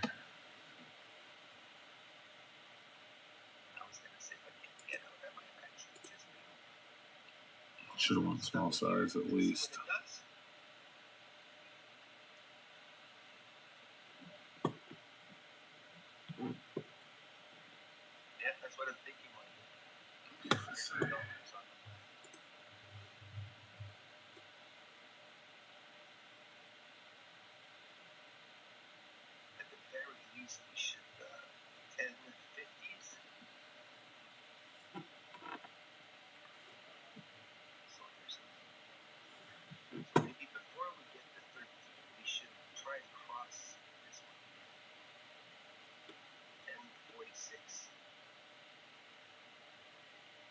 Break 1046, then we open up to potentially 1282.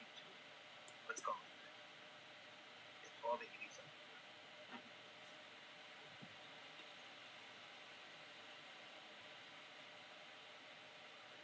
In the meantime, let's just take a look here at our index. Or I'll use the strong.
Why?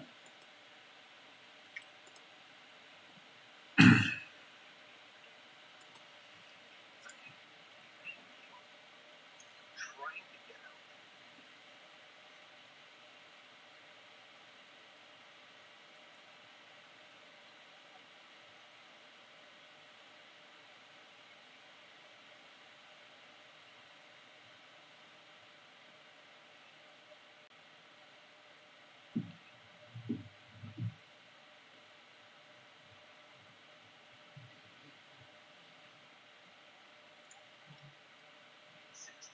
Eight seventies. No. Yep. I should have took that motherfucker for sure too. I'm out. I'm not gonna push my luck. I mean, this could be a big winner, obviously, but it just feels wrong. It feels like right now I'm chasing, and I have to be respectful of my discipline and my strategy and all that stuff. Right? Yeah, that's exactly how I feel right now. Actually, I feel like I'm chasing. I feel like I want more.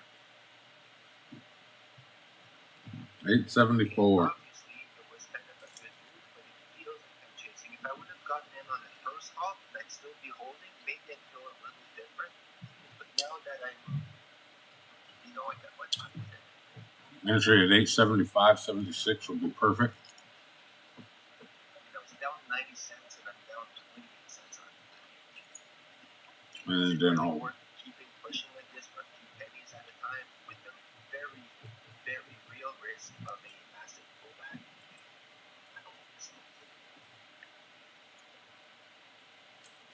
Yeah, I'll get ahead with my. You know what? I'm done, and I'll do what Ross did this morning, but I'll do it right. Okay, so I'm saying I'm done at 9:48 a.m. I'm done, and I'm currently up. The high of day, 11:72. I should have, could have, and would have done better on that last trade, but I was trading scared. I was trading from a position of weakness. And when I feel like that, I know I have to be out. No matter what the stock is doing, I gotta be out. I'm not even watching the screen right now because I don't want to see what I'm missing out on. Is it going up? Yeah, I think this is the right decision. So I'm done. I'm gonna keep watching here just to see what kind of happens. And why are you still trading? I'm done.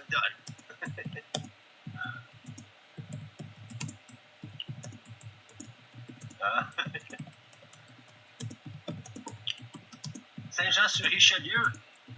I grew up in Brassard. Doit être francophone, Caillou 2507. But welcome to my channel.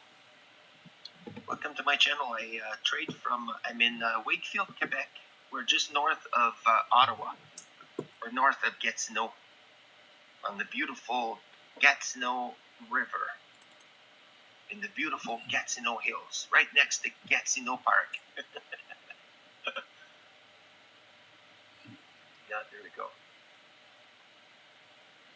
Saint-Jean-sur-Richelieu, c'est un beau petit village, une belle petite ville, avec le fameux Festival des Montgolfières.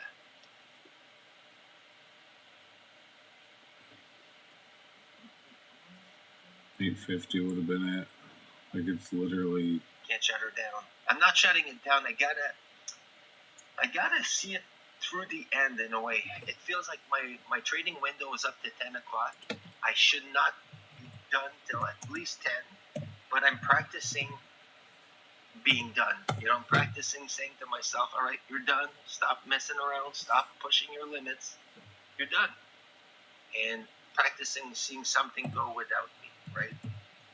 Just to kind of confirm, do we get resolution? We get upside? Is this thing done? Are we going to 13? And if it doesn't do that by 10 o'clock, then I'll know that, you did right. You were right to just stop. And if it goes to 13, then I'll know that, tomorrow, maybe when I say I'm done, maybe it feels right, but maybe I leave the door open for another trade. If it fits the strategy and all my selection criteria. So right now, SMX seems to be the one pushing up. There's not much volume on that SMX though. Yeah, so it's moving up on low volume. It's got news. It's got a low float. $10 price tag. I mean, it looks good. We kind of see a level here, maybe at 18, but we're all the way down here. So looks like 11 is the spot to break. Oh, that went. Can it break 11?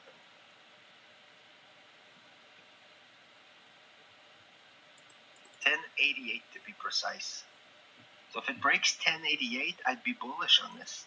I'd want to buy that breakout because it has news. It's got a low float. It's a foreign company, so that's kind of a red flag. Also, another red flag from me is the fact that it's over $10.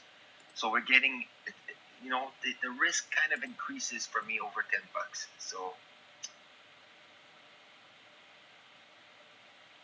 and now if CUV looks like it's halting down. Right, so we get 2 halt ups, 1 halt down. So this, I mean, it could keep doing this all day. That's exactly the kind of situation I don't want to get myself into. Then you get stuck at your screen, and you got. Like you barely are getting shit out of this because the spread is so fucking bad, and it's got no room to blow up because the halt was right fucking there. So nobody's gonna get in it. FOMO building up and stress and anxiety. Like unless that LULD, the halt level moves up, this ain't going nowhere. Did I screw up buying the top? All these questions. So we're approaching 10 o'clock. I can't wait for 10 to hit. Exactly. Then I'll know I have done my homework or my duties. I toughed it out till 10. I stayed disciplined. I mean, look at that P&L. This is what I want to see every day. 4 green trades, 1 small red one. And the red one is the smallest amount of money, right? 28 cents. And then my smallest winner is 97 cents. Good job, Candyman. Good job. Ratio-wise, I'm doing really, really good. It's solid. And that's all it takes to get, you know, to get green and to progress in this journey of mine. And I mean, if you've been watching me for a while, you know how bad I screw up. How my FOMO gets me by the kahunas and doesn't let go until I get red. So, I mean, it feels like I should be saying, see, I told you if I follow my plan, I'm always green. So just buy my plan, just buy my strategy and you'll get green. 47.49. In all seriousness, if you're just joining us, you know, I don't sell anything. I'm just here to share my journey, to share my struggles mostly, and to show you what a Ross Cameron wannabe looks like. This is what it looks like. And, you know, I would rather have big, humongous trades, right? I'm up 50%. I'm up 200%. But that's not reality. It's not reality, and I know that it can happen. It's something that we see, you know, sometimes. Not all the time, but sometimes. It's doable. It's not impossible. But you can't be planning on it and expecting it every day. Every day what you should expect is, well, I don't know if you should expect it, but you should focus on being disciplined and following your plan. Sticking to the strategy, no matter what. And that's the really hard part. I mean, Ross this morning, if he would have stuck to his own strategy, right, he wouldn't be red the way he was. And what I find particular this morning is that when he went red $27,000, he said, all right, folks, I'm done. I got to stop. I'm on till he said all those things verbally. And he stayed at his desk and kept trading. Now, he made some money back, right? He went from 20, I think it was 26,000 red, to 10,000 red, to 12,000 red, to 14,000 red and back to 20,000 red. And that's when he really gave up. But if he would have, it's hard to say. I mean, if he would have walked away, like he said, at 26,000 red, right? He'd be 26,000 red. If he would have walked away when he started making some back, he made more than half of his losses back. That should have been a sign that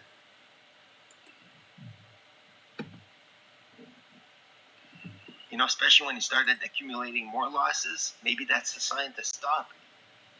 And he was not trading A+ setups. He was not trading stuff with news. He was playing outside the rules. And I think the reason for that is when you start to get on tilt, you don't like even that, see a damn halt your level logical, on this. Your rational side just is no longer functioning. And you think it is. And I can almost bet anything that he was hearing the same voices I hear when I'm in that situation. I might make it back. Just get one more. You just need one to get out green. Get back to green. Come on. Just one more. And despite having all those, red flags telling you not to do it, your judgment is clouded because you're on tilt. You're no longer thinking like a normal person. You're emotionally hijacked, and you start making bad decisions, and you're just fighting over pennies. Thankfully, he's got enough experience to, realize that, all right, I'm back to where I was going, minus 20K. I better just stop now. So that's going to be an interesting recap. And I find it always sucks when he does a red recap because, well, I like the guy. And it feels bad when he's red. It just sucks. So, another day, where I perform better than Ross Cameron, which is, I'm getting to expect this stuff myself. And just got to stay on top of it.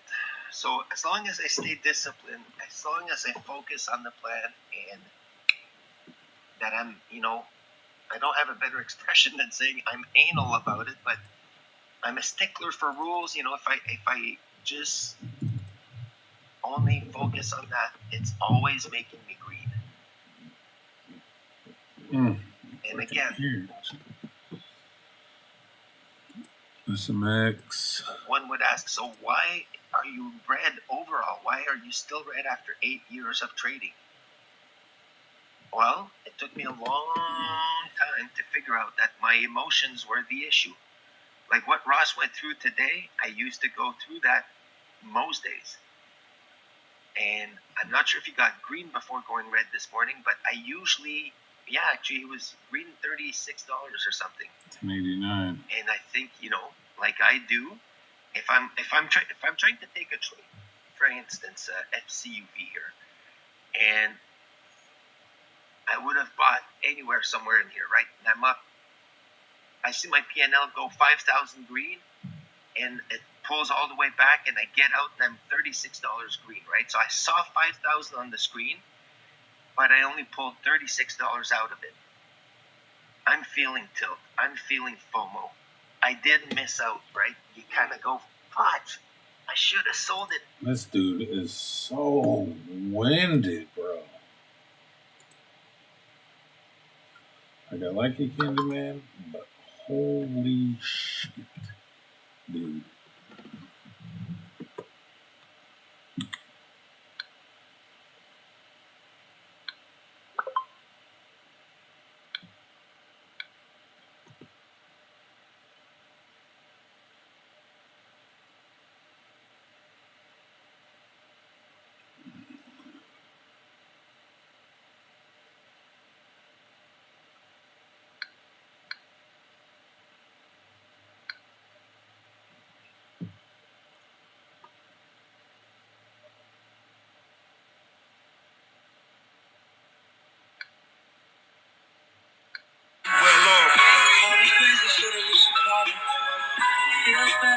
If I needed to do smudge proof and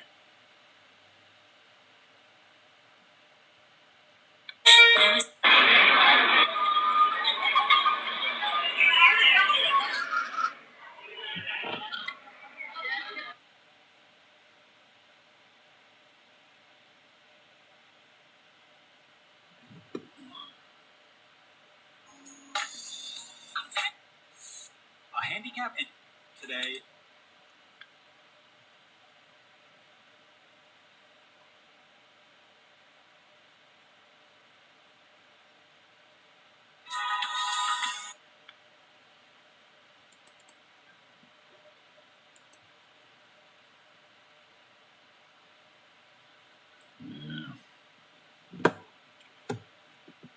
Nobody, baby.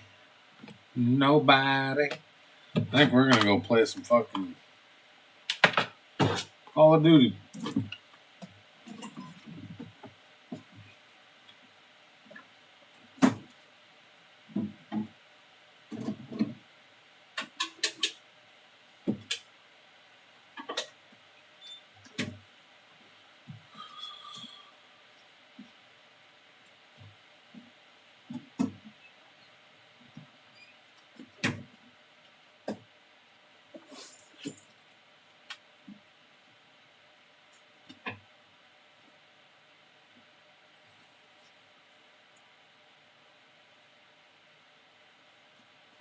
Mm-hmm.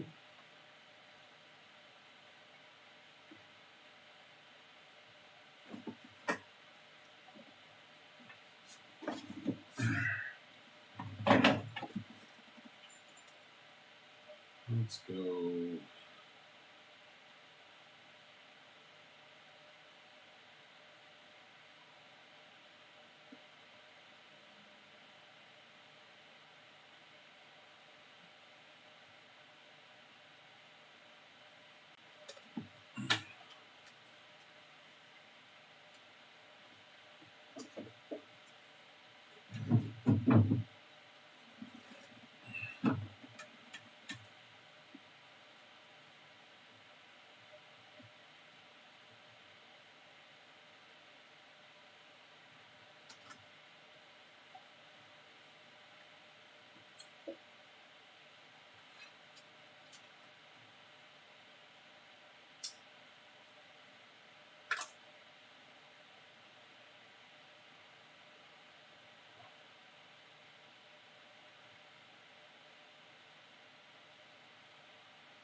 How did I just say 3 days? Now it's still 2 days.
Black Ops 7 Season 3 Battle Pass.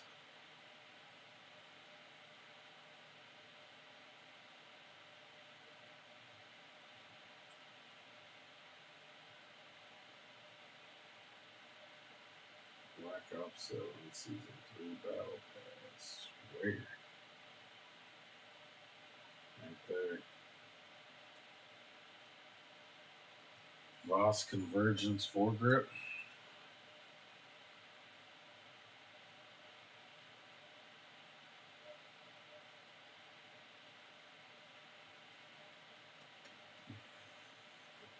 Page 7.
What up, Dream?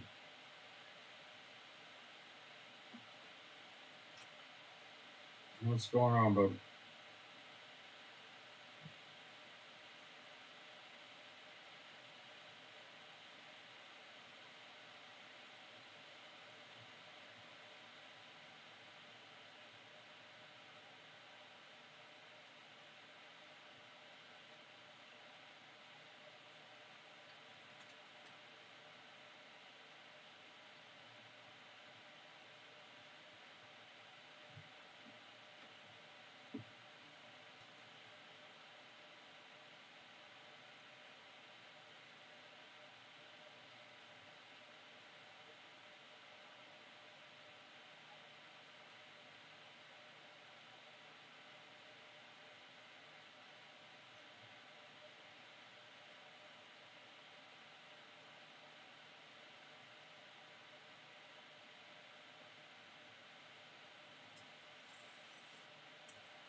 Sioux City?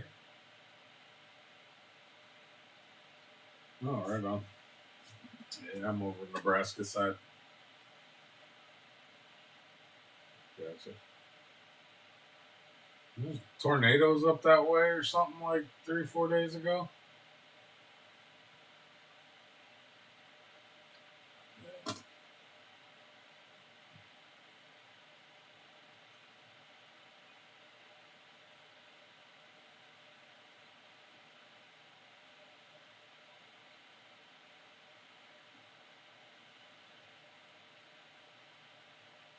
Oh shit.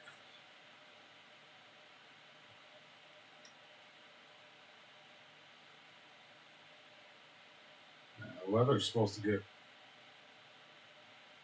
shitty here.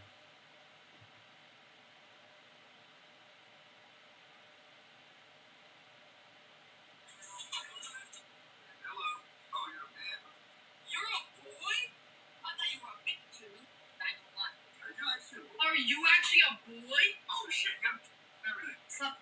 Okay, maybe you'll lose some weight. You might jiggle back though. That's a man. You're very pretty. What is a man? This is actually fine, girl. What are you talking about? It's a man. She's. Hello. Oh, you're a man. What the? You're a boy? I thought you were a bitch with no dying line. Are you actually? Are you actually a boy? Oh shit, I'm everything. Stop. Okay, maybe you'll lose some weight. You might jiggle back though. That's a man. You're very pretty. What is a man?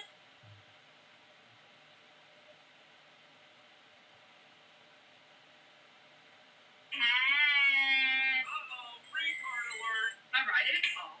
What is this? You got a deep ass voice. Oh, do you have no regrets here? No, are you?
Good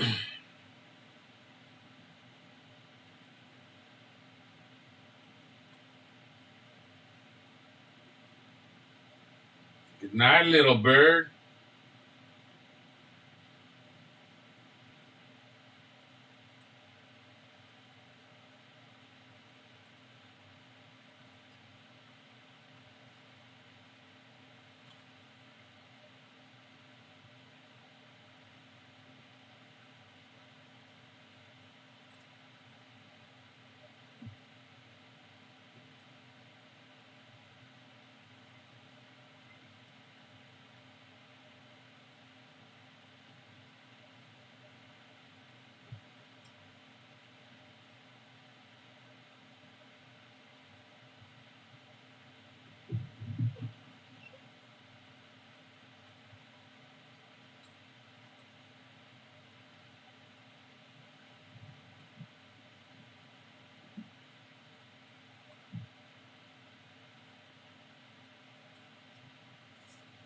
Good night, little bird.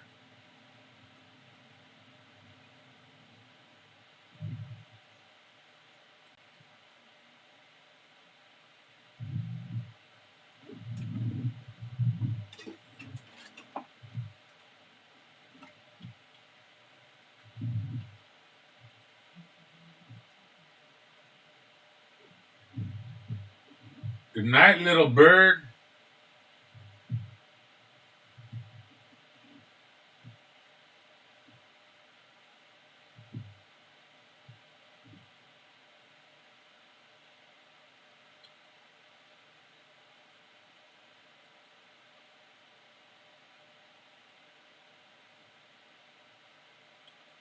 Good night, little bird.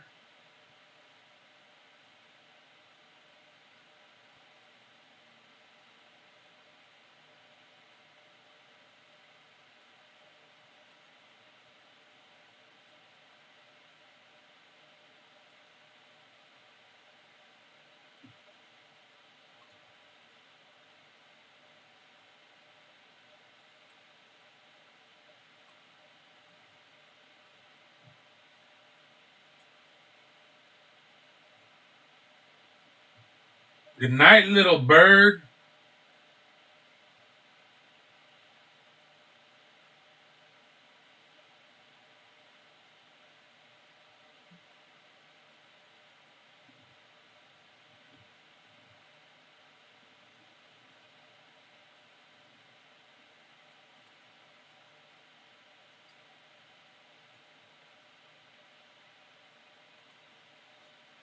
Come on!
He fucker.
What's up, baby bird?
What's up, baby bird?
Sup, baby bird?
Sup, baby bird? What's up, baby birds?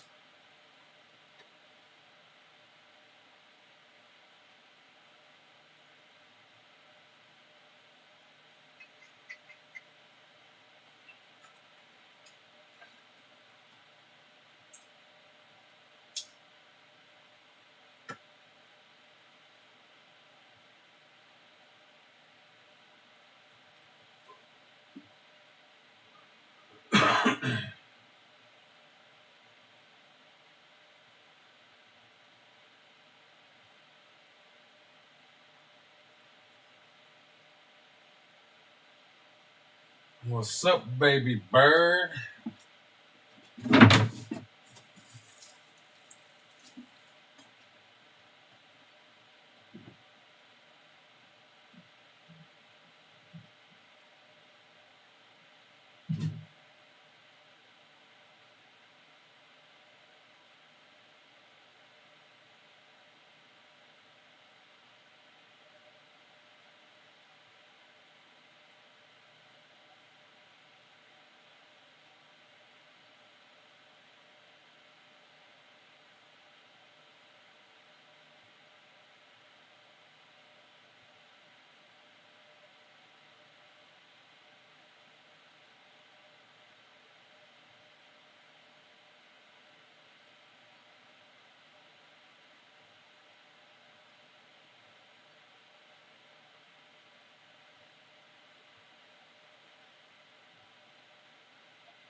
What'd you do?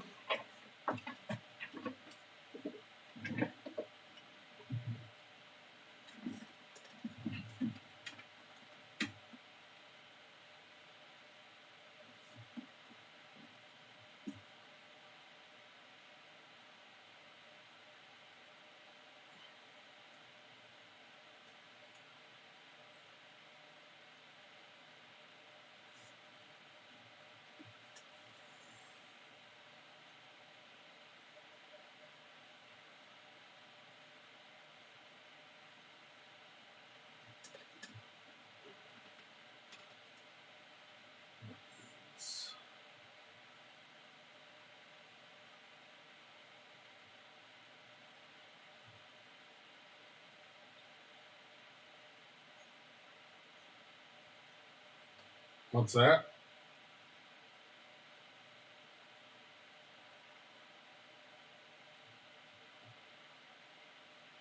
Yeah.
Come on.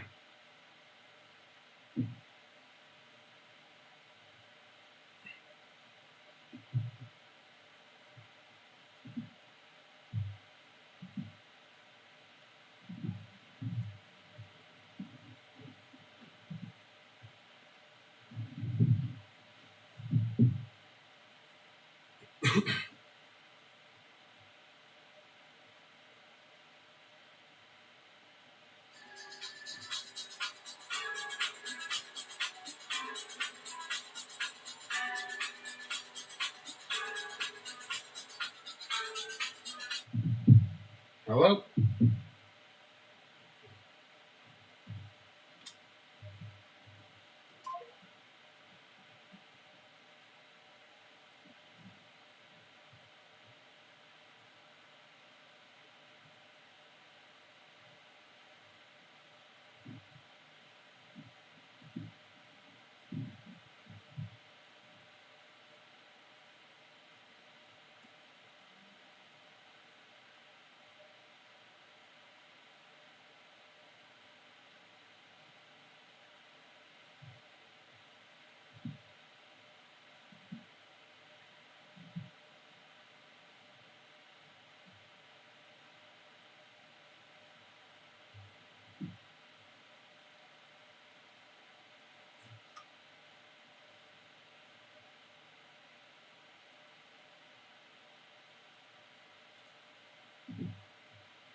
Where the fuck y'all going, man?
Dream.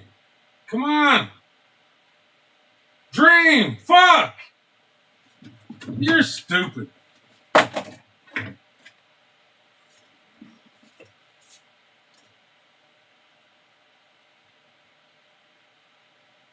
Wow, dude. Fucking A.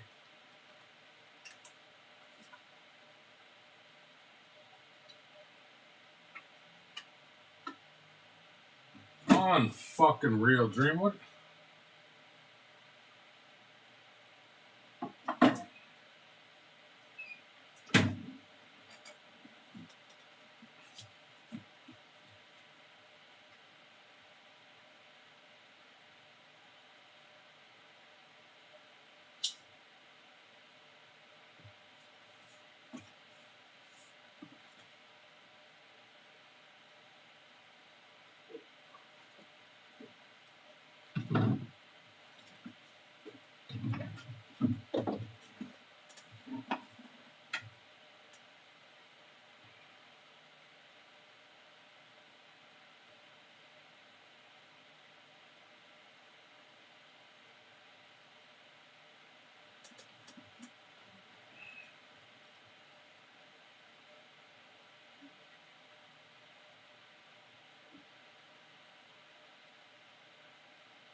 Come on!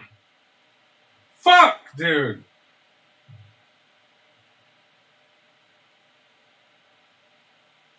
Go and kill this motherfucker and nobody shows up. You guys are fucking...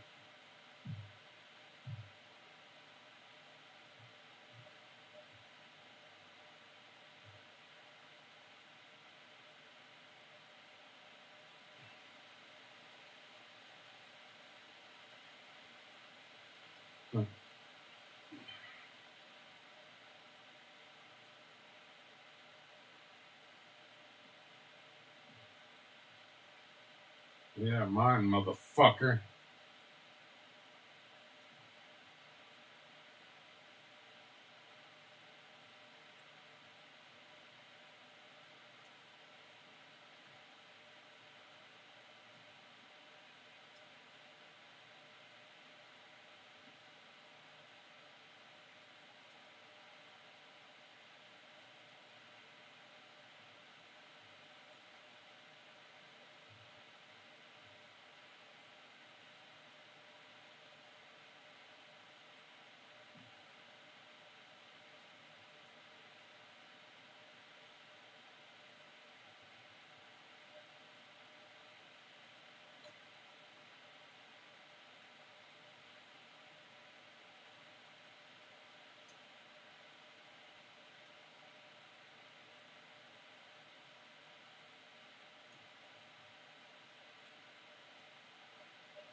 I'm Chat Van, bro.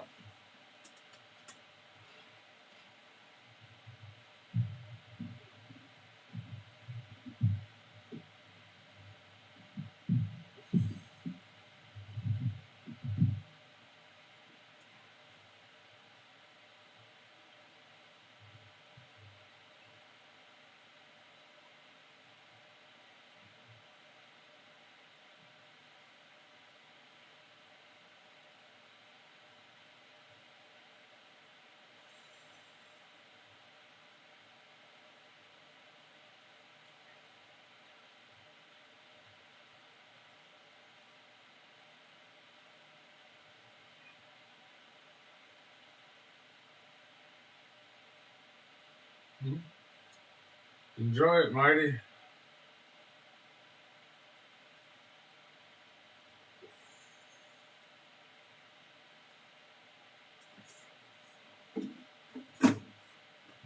Last one you're gonna get.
I was waiting for him.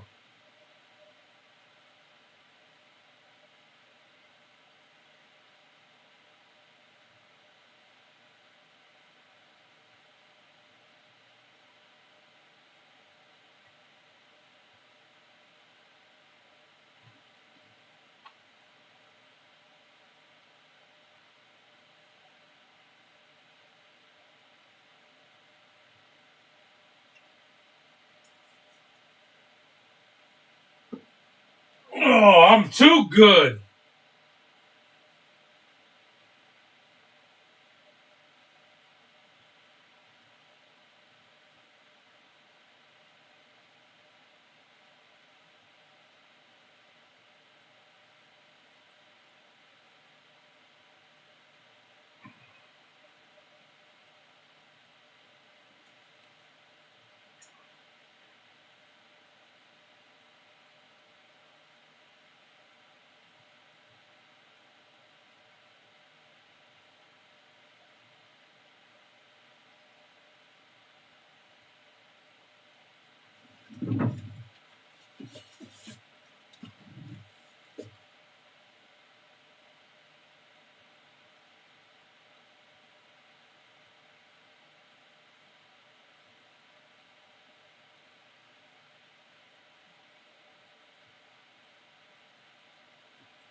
That's so bogus.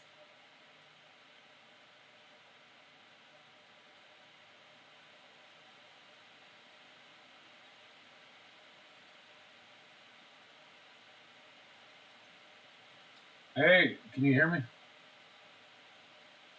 Hey, hold on. I got a freaking. I had to prestige my weapon and keep starting the game so fast. I'm chat banned, so fucking you guys are never gonna hear me. I gotta freaking prestige my weapons and shit. Yeah. I was freaking. I could have prestiged it like a couple games ago. I kept starting them. I was like, fuck, I'm gonna have to just back out. Hold on a sec.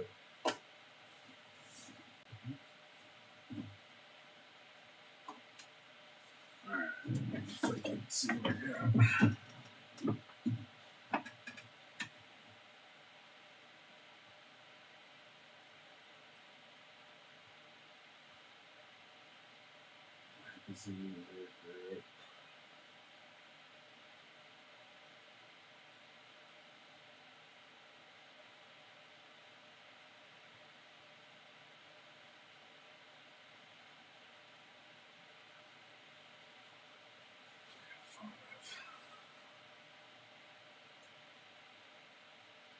I need to get to freaking page 7 on my freaking battle pass so I can unlock the grip for this freaking MK. Yeah. You should have it though, dude. Like, once you buy that $30 one, you said you bought the $30 one or whatever, dude. Like, 'cause I don't even know how fucking the whole battle pass shit works. This is the first time I haven't bought the battle pass. You know, freaking wild, dude. But I don't even know how to use your reward shit for it because it says I got 25 rewards. I'm pretty sure I had 90 rewards last season or some stupid shit that I never used. But yeah, it says like right under your battle pass. It says how many rewards you have. Pretty sure that's what you used to freaking. Like, is that how many rewards you unlocked or whatever?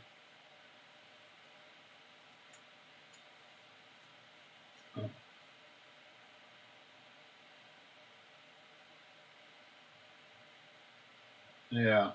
I don't know how it even fucking works, but I'm gonna be honest. Yeah.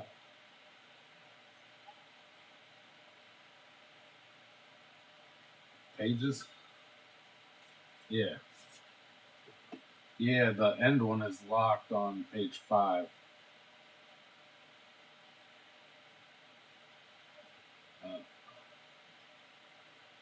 On 1, it is buy now. So, do I gotta buy the 1100?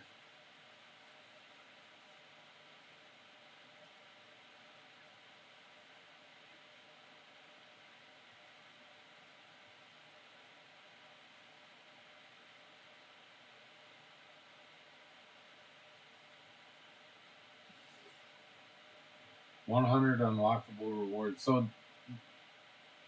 if you buy the $30 one, you still gotta fucking go through and like play the game, or is everything unlocked? Or if you just buy the $1,100 one with the COD points?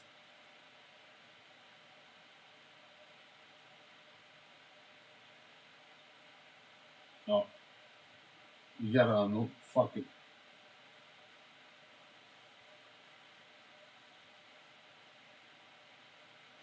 I haven't.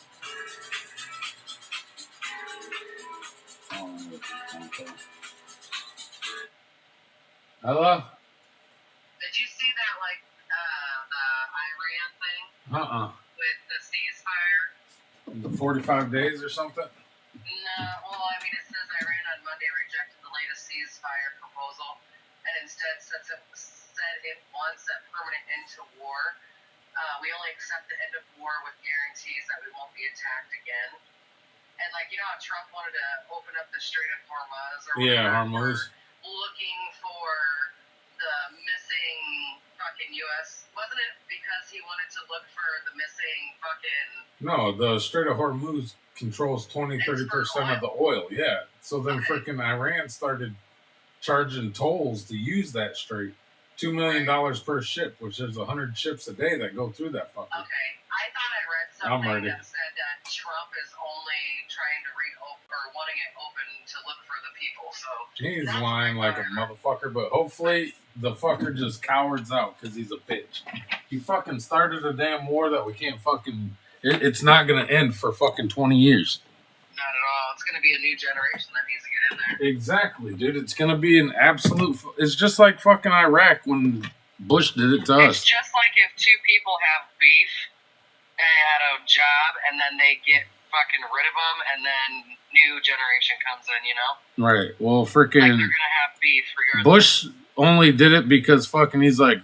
Osama bin Laden said he was gonna kill President Bush 1. So when Bush 2 got in there in freaking early 2000s or whatever, he's like, this guy said he was going to kill my daddy. So that was 100%. He told you right then and there why the fuck we were going into Iraq. It had nothing to do with it. But we blew up all their oil fields. We set Iraq back fucking like 100 decades. I thought we went to war because of 9/11. No, that's what they said. But them fuckers weren't even from Iraq. They were from fucking like Egypt, Africa, Saudi Arabia, Pakistan. We didn't go after any of the right people. It was all over fucking Osama bin Laden saying he was going to kill fucking President Bush 1. We sent a whole fucking... Like, Dizzle spent fucking like almost 2 years over there for that bullshit. That motherfucker was calling me like every 3 to 4 months just to let me know he's alive. That's crazy. He's seen some shit. Yeah, dude, that's a terrible fucking place to be. That's what I fucking meant. Like, literally, like, I was like... he was a gunner, and they would go and sweep for mines and shit. On the Humvees. And then I think he was... He was a gunman, but then people would tell him the coordinates, and he'd be going to those coordinates and being a gunner. Like, I don't know. He lost a few fucking people in his battalion. Like, that he actually hung out with on a regular. That motherfucker came back from Iraq, dude. In like I don't know, somewhere between April and June, because I know fucking that first July 4th, dude, bottle rockets went off. That motherfucker took off running across my deck and fucking hid. That's how fucking bad this shit was. And then we're driving to fucking South Sioux, and he gets cut off, which over in Iraq, you don't have fucking street laws, dude. So fucking if someone cuts you off, you just shoot at them because you think they're hostile. He gets back here, fucking a dude cuts him off going over the South Sioux Bridge like he would to go to work. And the guy that cut him off was a fucking Afghanistan-looking guy, dude. Oh my gosh, dude, Dizzle fucking sped up to him, dude. He's in his fucking army gear still and shit. He's like, I'll fucking kill you, you motherfucker. Like, literally, and the dude's like, he wouldn't have done very well with that truck that fucking sped past us, would he? No. He would have freaked out over that. Do you think he'd still be like that? No, he's not like that, dude. He was never like that, but he fucking ended up being like that because of fucking war. But is he better? Do you see better coming from him now? Oh, yeah. He's got to be a little bit less because of having kids, too. He seems like he keeps his cool.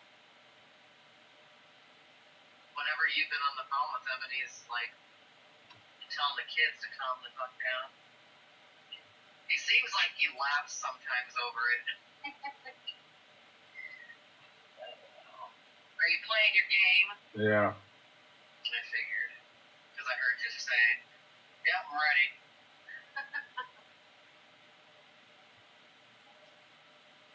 Yeah. Hold on a second. Hey, I have a schedule for you. It's an OR2. I didn't know what time they're going to get here. I was going to just put it in the anesthesia room. All right. See you in there. Anyhow. I always fucking end up making a schedule for fucking eyeballs. For anesthesia. Something nice like that. It basically is an in-depth schedule. I go into everybody's chart and I check and see what they have, if they're on any.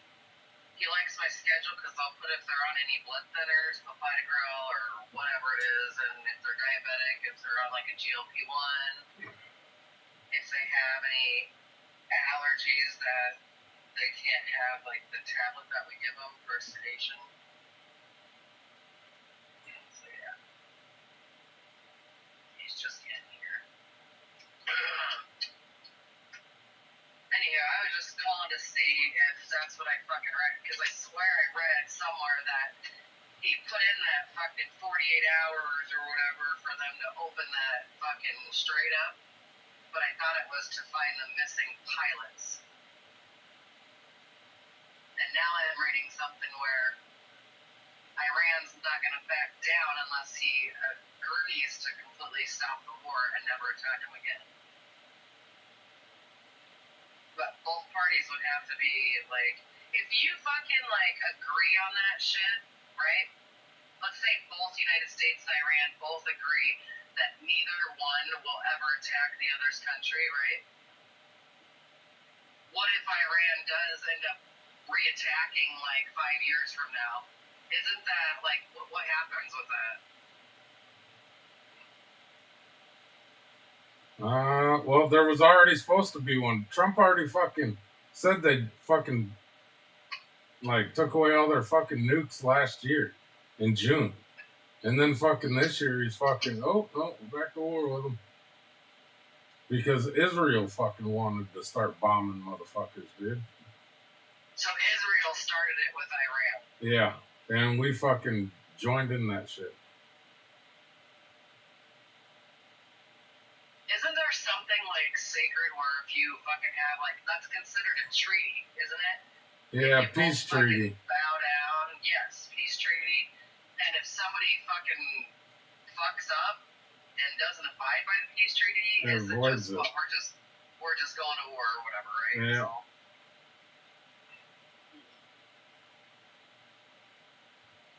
So it's basically just fucking, we're going to write it down on paper, but it doesn't fucking matter if it's really written down on fucking paper.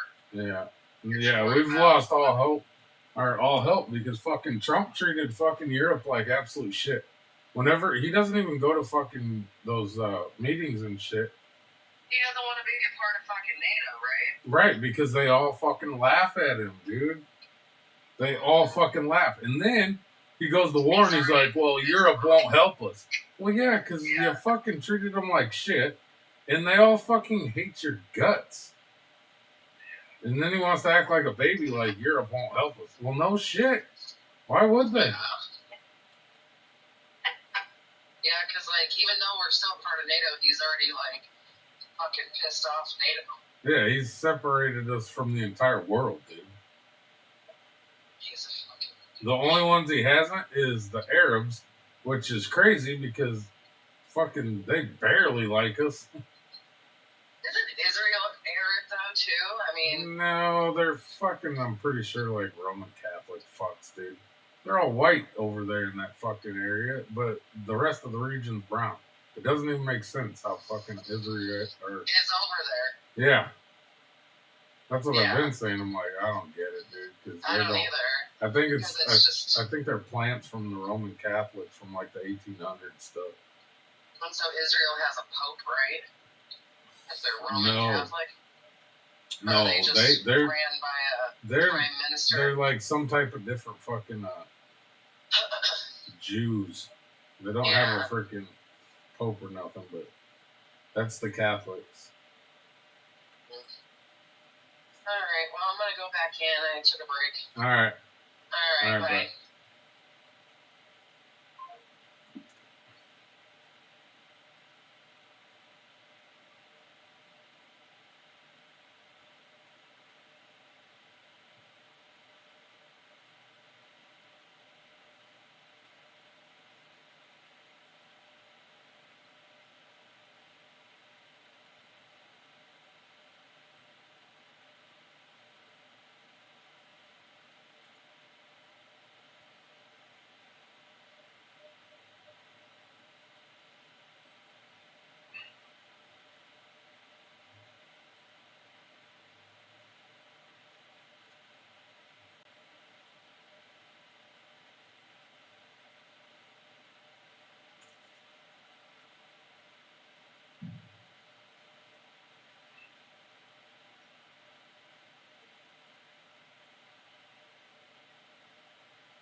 Come on! Fucking idiots.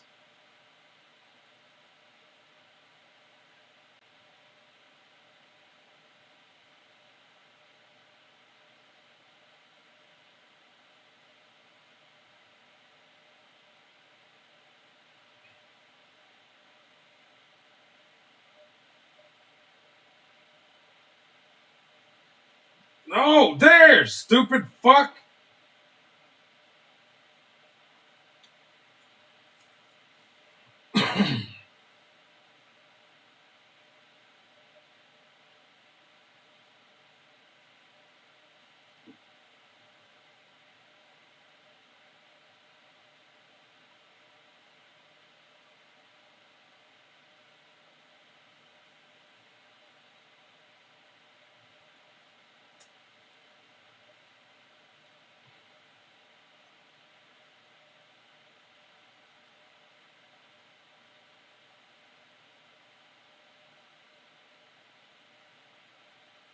What is it?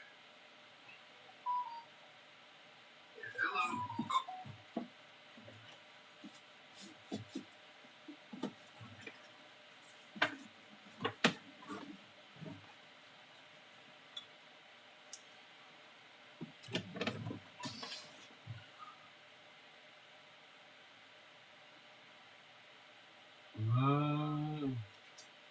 The egg just gave an error. Let's see what we unlocked.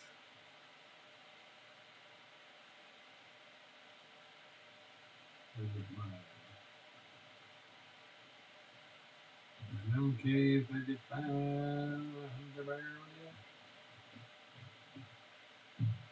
Yeah.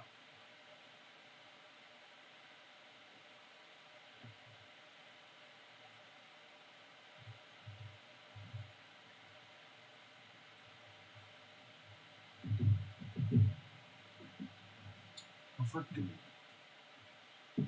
Right to my own. It's page 5. I gotta get to page 7.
I'm